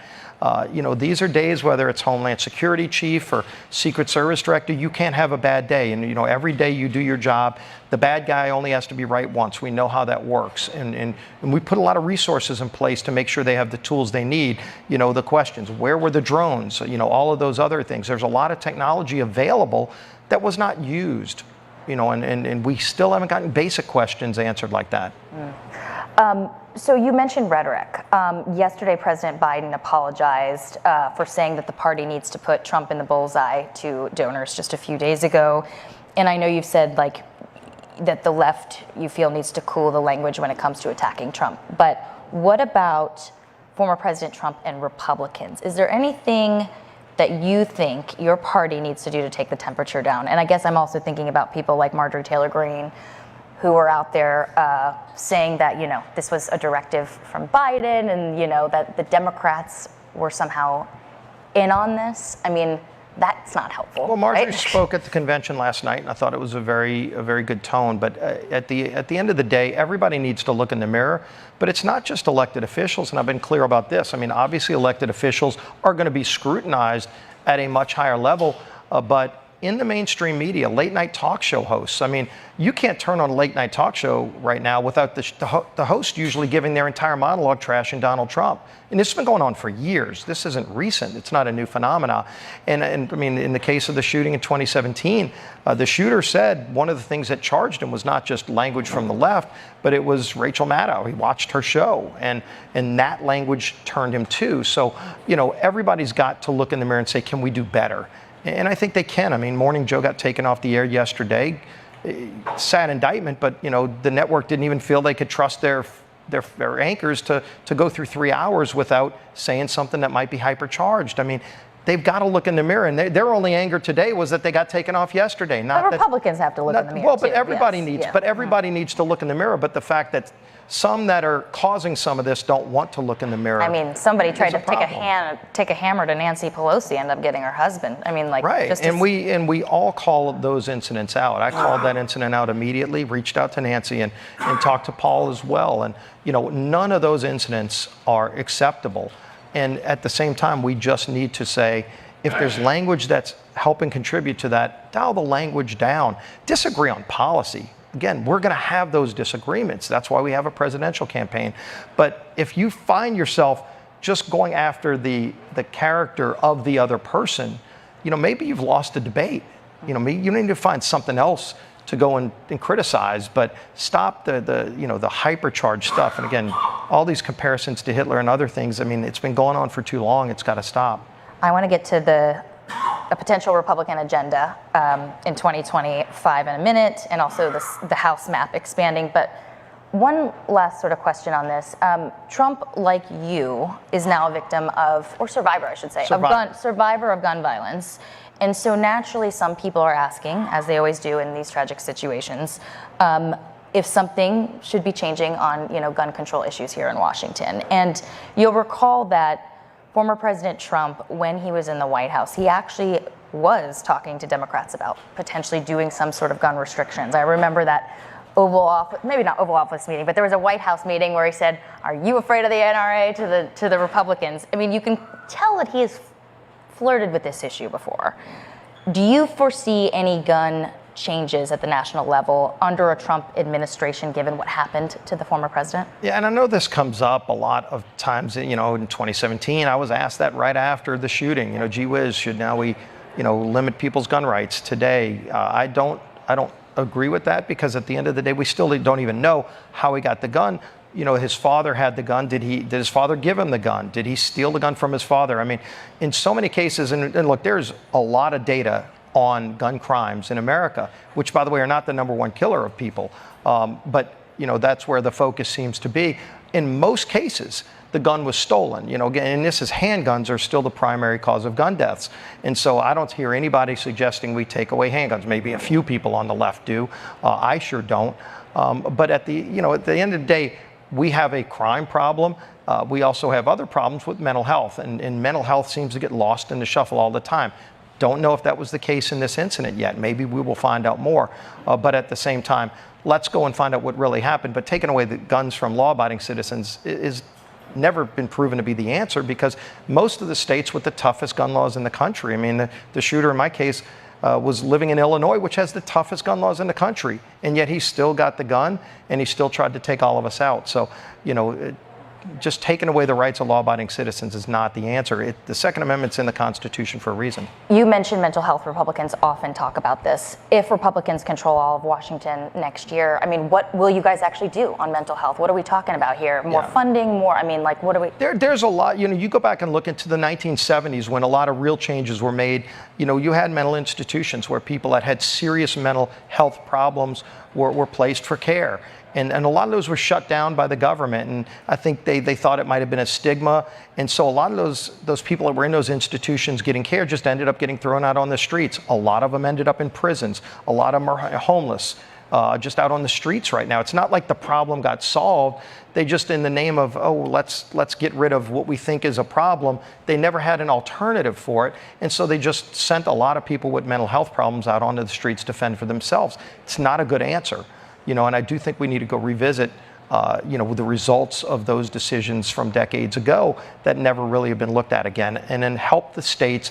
There are some states that are going to be more innovative than others at dealing with this. Let's go and highlight the areas where states have been successful and then replicate that in other places. I was going to say, in theory, people who are struggling with mental health issues, who have been hospitalized, without their consent, are not supposed to be able to get a gun. But I'm wondering, would Republicans do something on that in terms of making sure guns don't fall into the hands of people who are in a crisis mode? Well, if you look at right now the flexibility, and there are states, again, that have done this well, but it is very, very hard for other states to replicate it because of our laws. Medicaid, for example, very, very rigid in terms of what federal tax dollars can do for health care. If a state has a really good idea, they really aren't given the flexibility to go and try that out. We need to flex some of that money. And we're talking hundreds of billions of dollars that are spent. This is not something that we're shortchanging. That's not being spent in the best way. And so let's go look and see, are there better ways to spend those dollars? Can we give states more flexibility to do smarter things with the money that's out there? I'm going to come back to election issues, because I know you really want to talk about House expanded map. But first, I want to make sure we give some time to a Republican agenda in 2025, because if the election were today, pretty much all of my Republican and Democratic sources think that you guys are going to have a trifecta. I like White your sources, House. by the way. You like the Democratic sources too? They'll have a White House, you'll have both chambers of Congress. And so let's talk about what are the top priorities for the party. Yeah, we've been talking about this a lot, and this isn't measuring drapes. It's saying, okay, we're very focused on the election. And in the House, that's our focus. We want to help President Trump. The Senate is looking really good too, but in some states, take a state like Pennsylvania or Michigan, where you have an opportunity to help President Trump win that state and flip a Senate seat and win at least 2 House seats, both of those states. We're spending a lot of time, all of us together, working as much as we can together in those kind of states, but we're talking about real issues. And the good news is, over these last year and a half, as we've had big disagreements with President Biden on policy, we've not just said we don't like President Biden's border plan. We don't. He has had an open border plan. He's taken specific actions to open the border that he can reverse, and he's made a clear choice not to close the border. He's but taken we some turned executive around, action, but they've not worked. And I think it's by design. And so what we did is said, okay, it's one thing to say you don't like what's going on. You don't like how the economy is not really meeting the needs of low and middle income people. But it's not good enough to say what you don't like. If you're going to be a leader, if you're going to be a legislative chamber that wants to show the country you can deliver results, you've got to show your alternative. What's your bill? And not just bullet points. What is your bill that's going to fix that problem? And so we have brought many bills to the floor, this Congress, even with a 1 or 2 seat majority some of those weeks, where we brought a bill to the floor, H.R. 1, showing the country how we can produce our own energy again at a lower cost. One of the biggest drivers of inflation right now, when you go to the grocery store, why are you paying so much for food? It's not just regulations, it's also the high cost of energy to get that food to the grocery store. When you go to the pump to fill up your car, when you're paying your electricity bill in your house, you're paying way too much. You're paying 40% more in most states because of Joe Biden's policies. So we brought a bill to fix that, to show the country how you can have better energy policy, not just talking points. And that bill, H.R. 1, is over in the Senate. H.R. 2, you don't like the border? How do you fix it? We don't just talk about it. We passed a bill, H.R. 2. It was not easy to put that coalition together because every Democrat voted no. They said, we don't want to solve the problem. They did not want to be a part of our coalition to put that bill together. And so you look at our Republican majority, we have a lot of different viewpoints. Not all Republicans feel the same way. And so I put a coalition together last year of about 5 different viewpoints on immigration and border policy within our conference to ultimately put together H.R. 2 and pass what everybody categorizes as the strongest border security bill passed by Congress in decades. And it was hard to do because it hasn't been done in a long, long time, but we did it. And we showed the country how you can do it. We passed a Parents' Bill of Rights to show parents how they can be more involved in their kids' education. Tax policy is going to be front and center as well to make sure we don't have a $5 trillion tax hike. President Biden said he wants all the Trump tax cuts to expire. That means, and let's be clear about this, using Biden's own numbers, that means a $5 trillion tax hike on Americans. Everyone will feel that pinch. To think only people making over $400,000 will be affected by it is a lie. You can go look at the data from CBO and Joint Committee on Tax. If you're making less than $100,000 a year, you'll pay over $2,200 a year in more taxes under Biden's plan. So we say, no, we don't want a tax hike on anybody. We want to get the economy moving again. We want to create jobs again. All of that's going to be front and center, and we can do a lot of that in budget reconciliation in just the first 100 days of a Republican majority with the House, Senate, and White House in place. And I think it'll be something this country would be excited about because we can turn this country around in a very short period of time. Let's break some of that up here. You mentioned a lot of ideas right there. So first of all, reconciliation. We'll just start right there since that was the last thing you mentioned. You've tasked committee chairs with coming up with ideas of what you can actually do with reconciliation. The number one thing I keep hearing from people is taxes, and the Trump era taxes, as you mentioned, are going to expire. Do you envision Republicans using that to just extend them, or do you want to go even further, cut corporate taxes even more? Like, what are Republican leaders thinking about taxes? Is it just an extension, or are there certain things you want to go even lower? Well, it's still early, and like I said, we have to win everything first. None of this happens if we don't win the White House, Senate, and White House. So let's be crystal clear about that. But if we do, I've sat down with President Trump months ago at Mar-a-Lago talking through what he wants to do, because he's the president of the United States. If he wins, he will be the driver of this as well. And we worked very closely with him back in 2017 when we passed the Tax Cuts and Jobs Act, which was, by the way, one of the most successful pieces of legislation that helped rebuild our middle class, which was we were losing millions of jobs. Great companies were leaving America. Go back and look in 2016 and prior, we were losing great companies to foreign nations. We turned that around. And so if those tax cuts expire, those rates go back up again, we could lose those companies again easily to other countries. So we want to lock in those rates. Can we go lower? Let's look and see. President Trump's talked a lot about getting rid of the tax on tips. I think that's something important to look at. I've been looking at it. I've talked to President Trump about this a number of times because, he's still talking about it a lot on the campaign trail, and he's committed to it. And so it's something we're going to look at working into this whole plan. Ultimately, you're going to have a big negotiation if we get everything between the House, Senate, and the White House to put it together. That's how we did it in 2017. I was the majority whip when we did it. And there were a lot of back and forth conversations. And budget reconciliation is an important tool. You know, for most people, they don't know what that means. It's the ability to get a bill through the Senate with 51 votes instead of 60. It's a powerful tool from that regard, but it has limitations. And so you have to first work within those limitations. And so your question is, if I want to do that, can that fit into that narrow limitation of budget reconciliation? And if the answer is yes, you also have financial limitations to that as well. And so whatever you want to do is great, but you put it all in and then it's all got to add up. And it did in 2017 and it worked phenomenally. And our economy never was better. When you look at the results in 2017, 18, 19, before COVID shut the economy down, our economy in America was the envy of the world. We can get back to that. And so can we go further? I'd like to see us. Is there a target? Yeah, there are numbers that we're looking at on things. Again, it's all about making sure middle and low income families who are struggling the hardest get the biggest benefit. They got the biggest benefit, by the way, of the 2017 bill.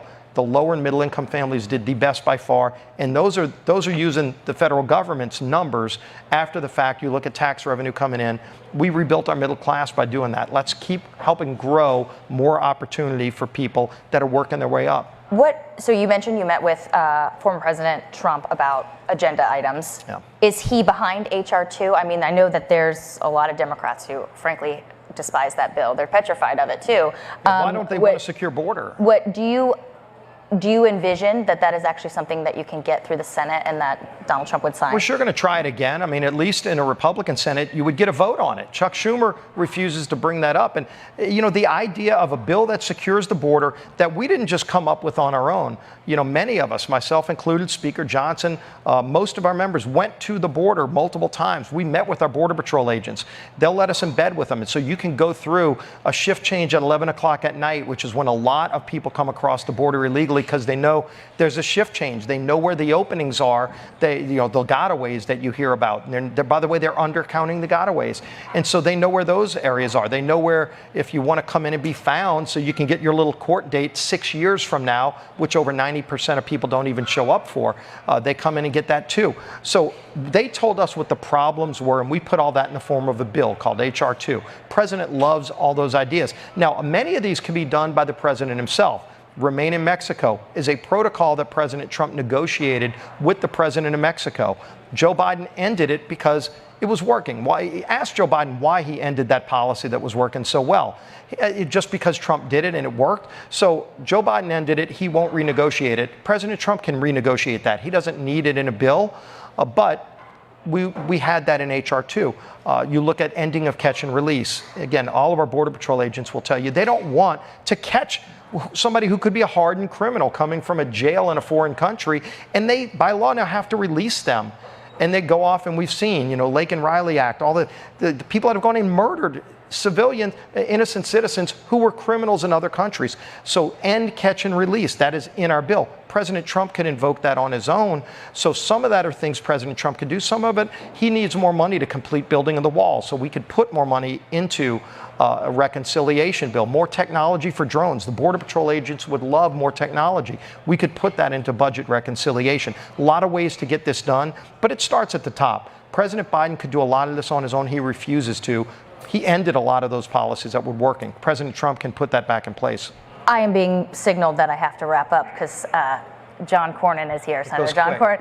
But I got to say, I mean, just very quickly, I mean, clearly Joe Biden put a bill forward. I mean, and Republicans in the House didn't want anything to do with it. So, I mean, wouldn't it have been better even to just get some solutions to these border problems? If you read the bill, and believe me, we've gone and actually read the bill. The text of the bill matters. Joe Biden says, hey, I've got a bill. Go read his bill. It baselines 5,000 people illegally a day before it's identified as a problem.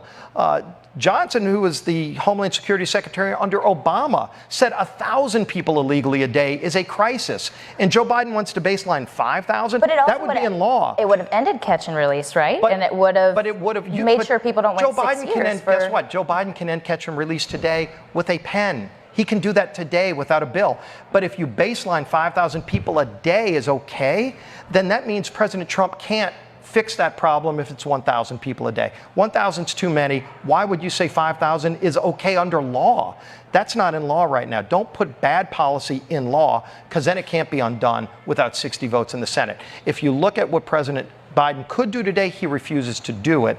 President Trump will do that on his first day in office with a pen. Then let's go get the rest of the things you can't do, either in law through reconciliation or through a bill that might take 60 votes in the Senate. We're going to be trying all of those avenues. But the country, this is the #1 issue, and Joe Biden created this problem and he refuses to fix it. And by the way, Kamala Harris is in charge of the border. Anybody thinks she's doing a good job there?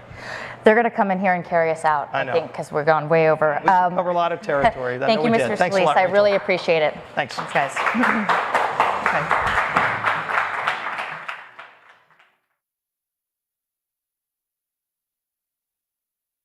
Please welcome Politico's food and agriculture policy reporter, Meredith Lee Hill, and South Dakota Senator John Thune. Nice to see you. Awesome. Well, you're going to see the good part of the state. And enjoy it. All right, sounds good. Yep. Thanks. All right. Bring on the ag audience. Senator Thune, it's a pleasure to welcome you here in Milwaukee. It's exciting to see you outside the halls of the Capitol here in Milwaukee. I'm excited to chat with you today. There's lots to get to. You're running to become the next Republican Senate leader, possibly the next majority leader if Republicans flip the Senate as your favorite to do this fall. We'll also talk about your Senate outlook and what a potential second Trump administration could look like. And you're also an active member of the Senate Agriculture Committee. We'll talk about ag policy, what that might look like ahead, and also the Farm Bill. But first, I wanted to get to some news of the day and get your reaction to Democratic Senator Bob Menendez of New Jersey being found guilty on all counts in his federal corruption trial. And now that he's been found guilty, do you think he should resign? I do. I think it's time, and I think that's what a lot of his colleagues, including a number of the members of the Democrat leadership in the Senate, that's the conclusion they've come to as well. If he doesn't resign, would you encourage Democrats to vote to expel him? I think that's a decision ultimately they're going to have to make. They're in the majority, but I would certainly think that would be appropriate based on the circumstances in the case. I mean, obviously, he's going to appeal it. He's indicated that he will, but I think it's, I think the die is cast on that one, and it's time to move on. Understood.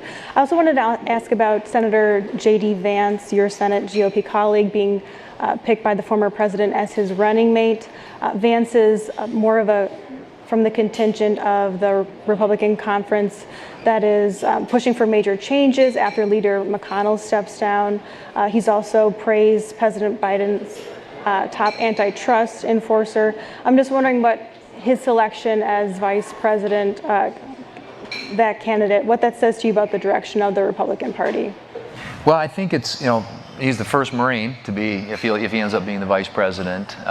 He's got a military background, a very compelling personal stories. I think a lot of people are aware, and I think he offers an opportunity for our party, the Republican Party, to connect with some voters in parts of the country that perhaps haven't always resonated with our message. But he's clearly, a young, up-and-coming leader in the country, and I think he's an impressive messenger, very articulate, defends his views really well, argues his case really well, as we've seen in the couple of years that he's been in the Senate.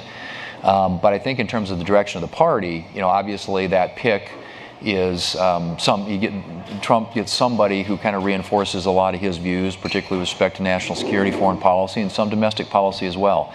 But these are all debates we're going to have if we're successful, we get the White House, and if we're successful in flipping the majority in the Senate, there'll be some very interesting conversations in the future about economic policy and national security policy. But one thing I think everybody agrees on, and that is that the Republican Party is the party when it comes to national security. And if you look at previous Democrat administrations, they always cut spending on the military. That's been true of this one as well.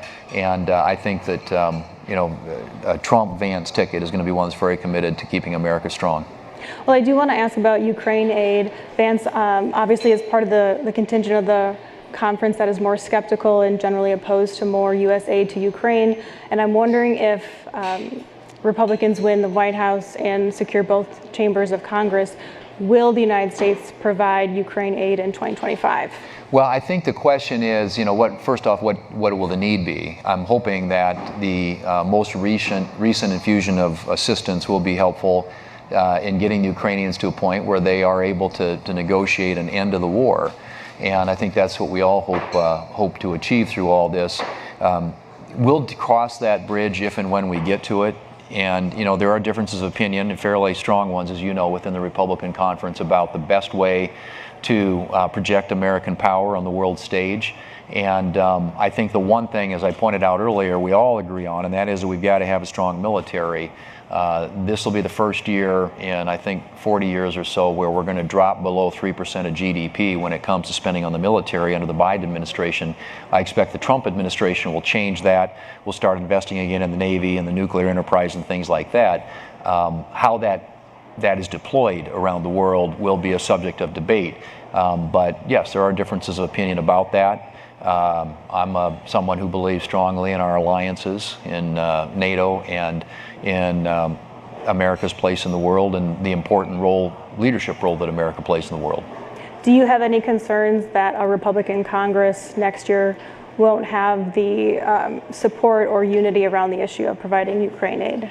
Hard to say. I mean, I don't think we probably had a real fully unified position this last year. There was a vigorous debate about that. And ultimately, there were 32 votes, I think, in the end for Ukraine. But my view is that every time that issue comes up, it's another opportunity for us to take a hard look at how and where we use American power in the world, and what are the ultimate objectives that we're trying to achieve and the outcomes that we're trying to realize. And I think that in this case, obviously, it's a Ukraine that is free and democratic, and hopefully one that can, that with American support, other support from other nations around the world, including NATO, would be in a position to negotiate a strong deal in the end that would achieve those objectives. Mm-hmm. And then you mentioned the varying economic messages among Republicans right now. We obviously saw a pretty populist message yesterday during the convention. And I'm wondering how you're navigating that in your leadership race, talking to other senators like Vance and others. And do you think you have the support at this point to be elected leader? Well, leadership elections are secret ballot elections, so I don't know that you can ever fully predict anything, but I feel good about where we're at and the conversations that we're having, and we're hearing everybody out. And we have people who have different views about what they want to see in our leadership.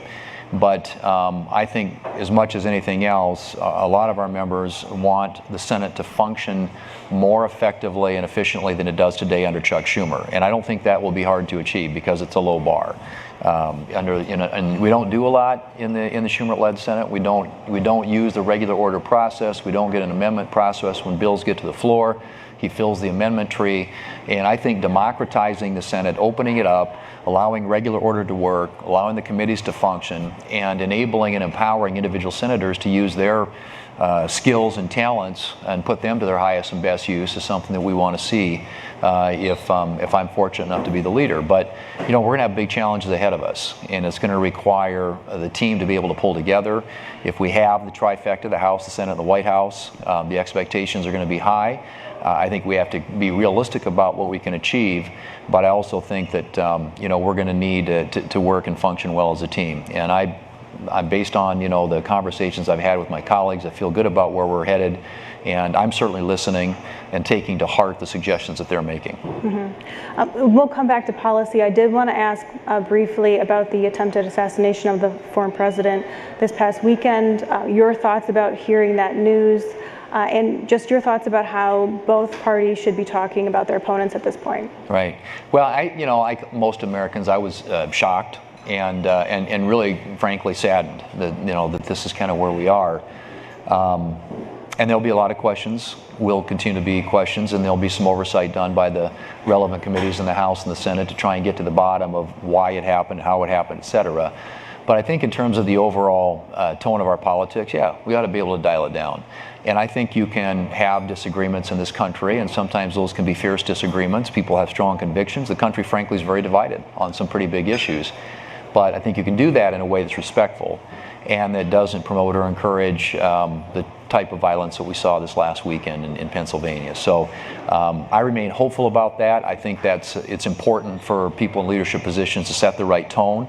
And certainly, as we get into the last 4 months of this election year at the presidential level, House and Senate, I hope that all candidates, to the degree that we have big policy differences, talk about those. But we certainly don't need to encourage or in any way countenance violence when it comes to our politics. Mm-hmm. Some Republicans, including Senator Vance, have claimed that President Biden and the left are to blame for this. I'm just wondering your thoughts on that. Well, there have been statements made by President Biden and others on the left that are inflammatory, provocative, if you will, and that's certainly, and they're not alone in that category. I think both sides oftentimes, and particularly in the world of social media, resort to tactics and tone that really isn't something that ought to characterize our politics in this country. So, like I said, I hope both sides will dial it down.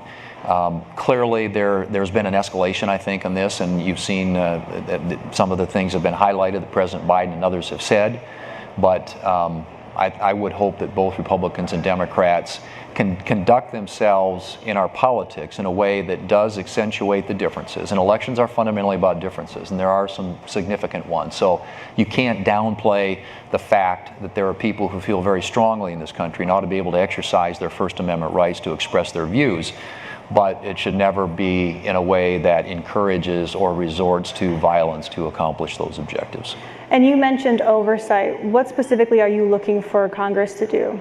Well, I think that there's already a conversation going on. Of course, the House has the gavels, the Republican majority there. They're looking into the practices employed by the Secret Service in circumstances like this, allocation of resources, manpower, et cetera. And I suspect some of that will be done in the Senate as well. We're certainly encouraging that. We'll push hard for the people who have the chairs, and we're not in the majority in the Senate.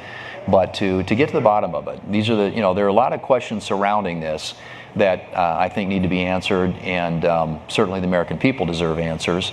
And we want to do everything we can to prevent anything like this from happening again. So I think that the relevant committees in the Senate and the House, and hopefully the White House will be involved in this in their own way as well, will try and get to the bottom of it to figure out not only what went wrong, but what are the solutions for the future. Mm-hmm. Are you expecting hearings in the few days after Congress gets back, or what is the timeline for that? I think, again, we don't set the schedule in the Senate. I would certainly hope that the Senate would, if they've got other things scheduled, maybe that aren't as important, make this a priority and deal with it. I think the House will do that.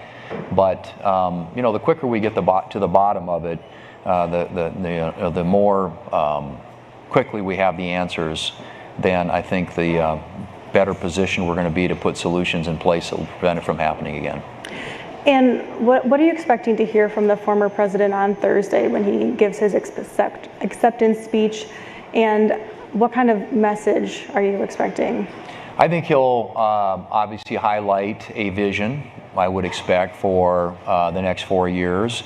And that would be, and again, that highlights the differences between the way that the current administration is running the country. And I think that will apply on, it'll be national security, it'll be energy policy, the economy, how to deal with inflation, combat inflation, obviously the border. Those are all issues I would expect him to highlight and to talk about what he and his administration and working with hopefully a Republican Congress would do differently from the current administration, where you've got 20% cumulative inflation over the past 3.5 years, and about 10 million people having come across the border illegally. I think those issues are going to play heavily on people's minds and how they vote. And so, most voters in this country tend to be pocketbook voters, and so I think he'll talk a lot about pocketbook issues.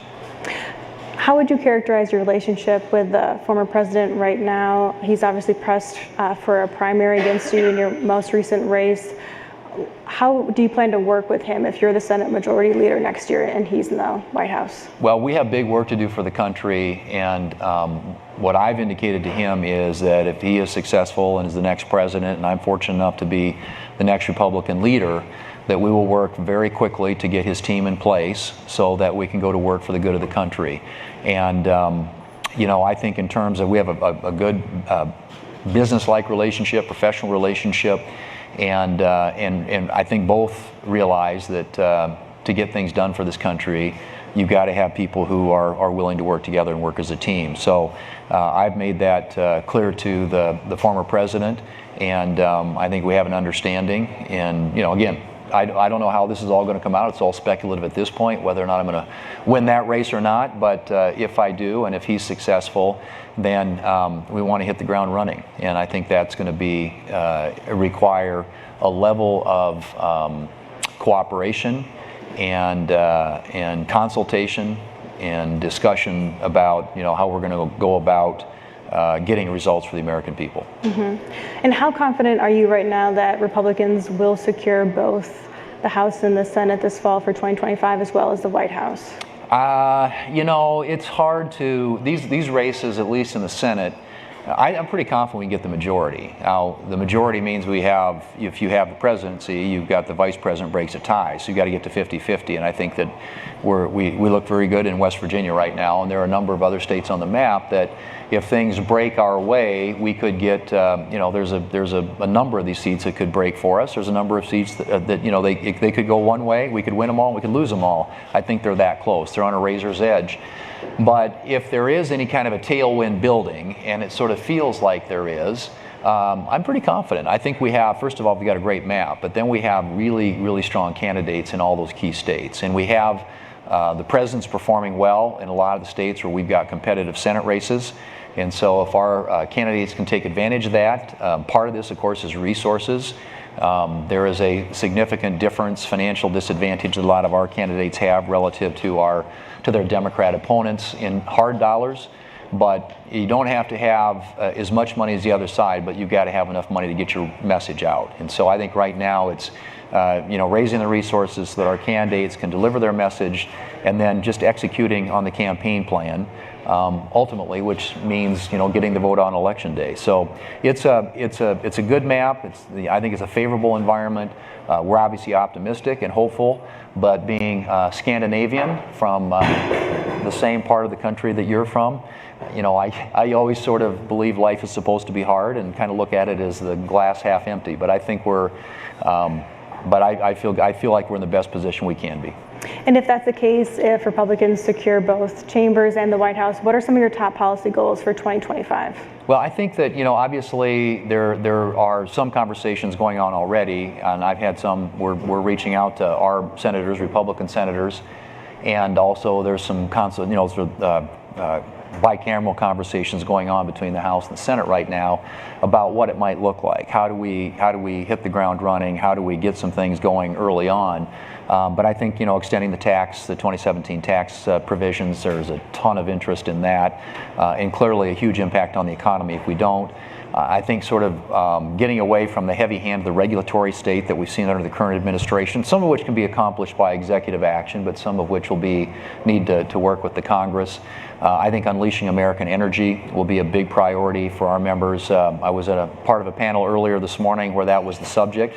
And of course the border is going to be a big issue, and a lot of that can probably be achieved too by executive action. But I think those are kind of categories of subjects and issues. But again, there's going to be an economic agenda, and then I would argue too a national security agenda, and making sure that there is stability around the world. And I think there's a lot of chaos and instability in the world today, so obviously rebuilding and making sure that our military is well poised and well prepared for any of the challenges that we face out there in the threat matrix, so to speak, is also going to be a big priority for the new Congress and the new president, if we are fortunate enough to have that opportunity. All right, let's turn to the Farm Bill. This is a $1.5 trillion bill that reauthorizes farm programs as well as the country's leading anti-hunger program. It's obviously very important to you.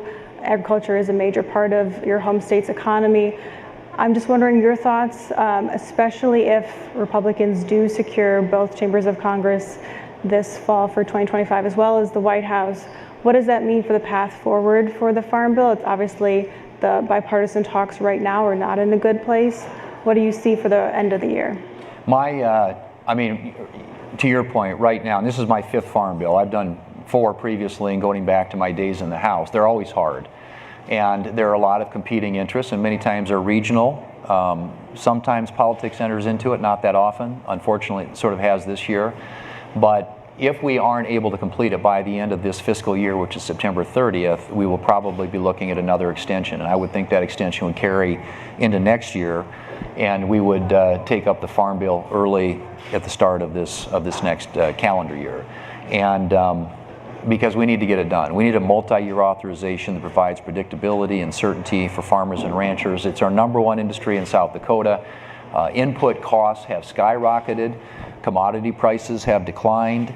So the margins are gone, and we need to strengthen some of the safety net provisions in the commodity title of the Farm Bill, namely crop insurance.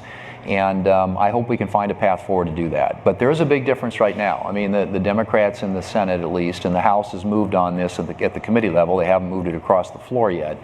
But the Senate Democrats are very focused on the climate issue. And so how you allocate resources within a Farm Bill is really important in terms of, you know, getting the votes necessary to pass it. And right now, we've got very different priorities. If you look at the baseline in spending since the last Farm Bill, the nutrition title, the SNAP program, for example, has increased 85%. The commodity titles increased about 12%. And we think there ought to be more farm in the Farm Bill. Now, if you look at the current ag economy, you've got the biggest trade deficit that we have ever seen in history. This year is going to be over $30 billion. We've always run a surplus in agriculture, meaning that we're not opening markets abroad. And so there's got to be a trade agenda there. And then, you know, arguably too, because of the dynamic I mentioned just now with declining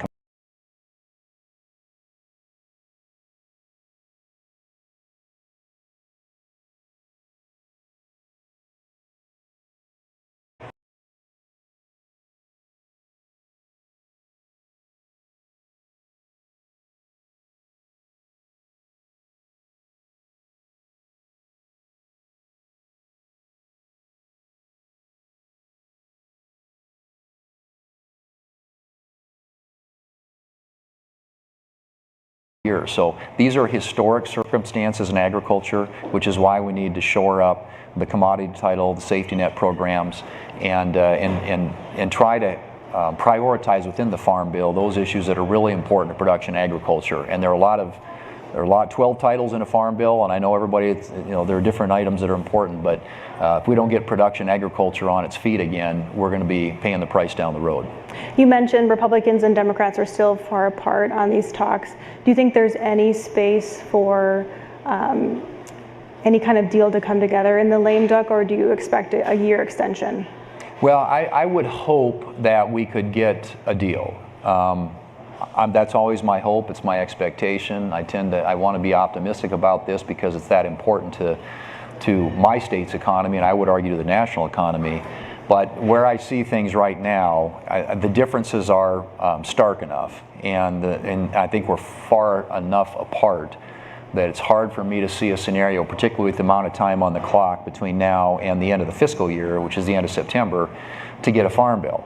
Well, then you've got, you know, can you do something in the lame duck? We don't have that many days in session left before the election.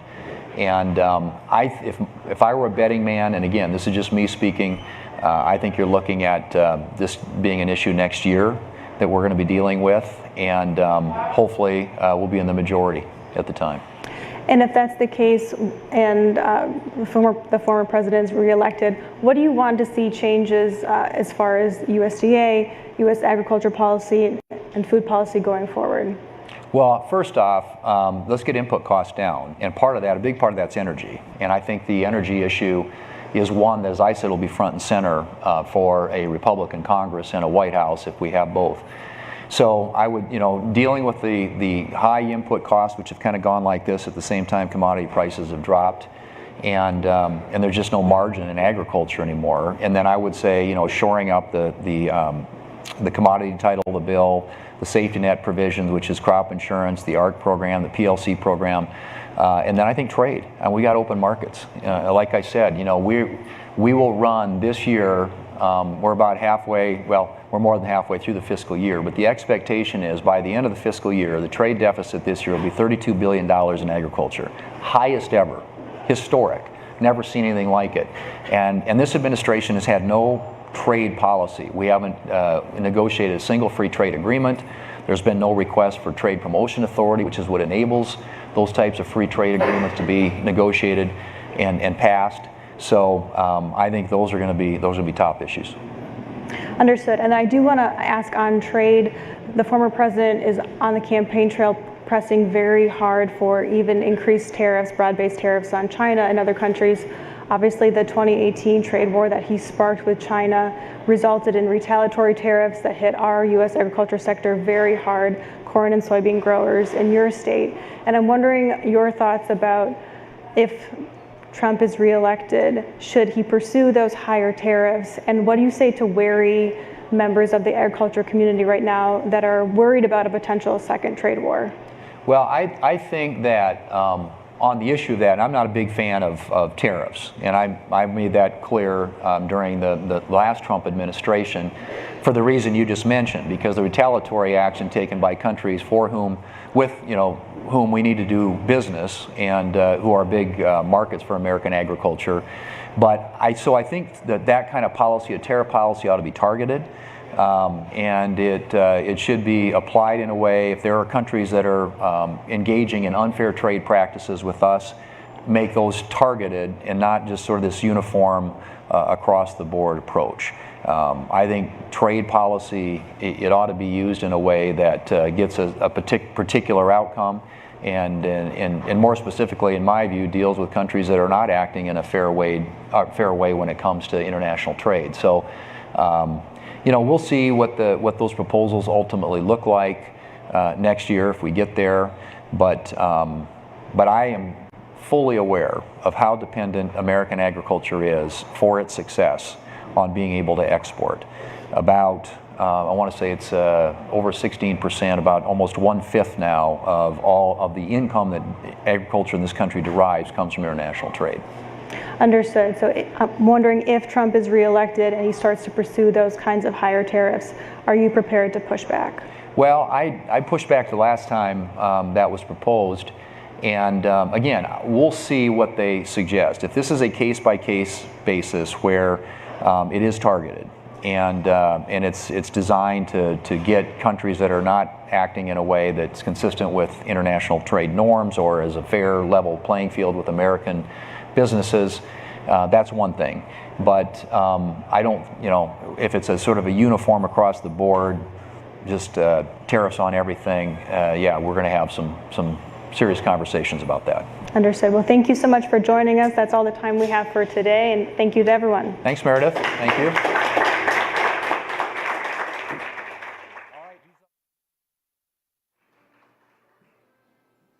Please welcome Politico's Media Business Executive Vice President, Callie Bowdy, and McDonald's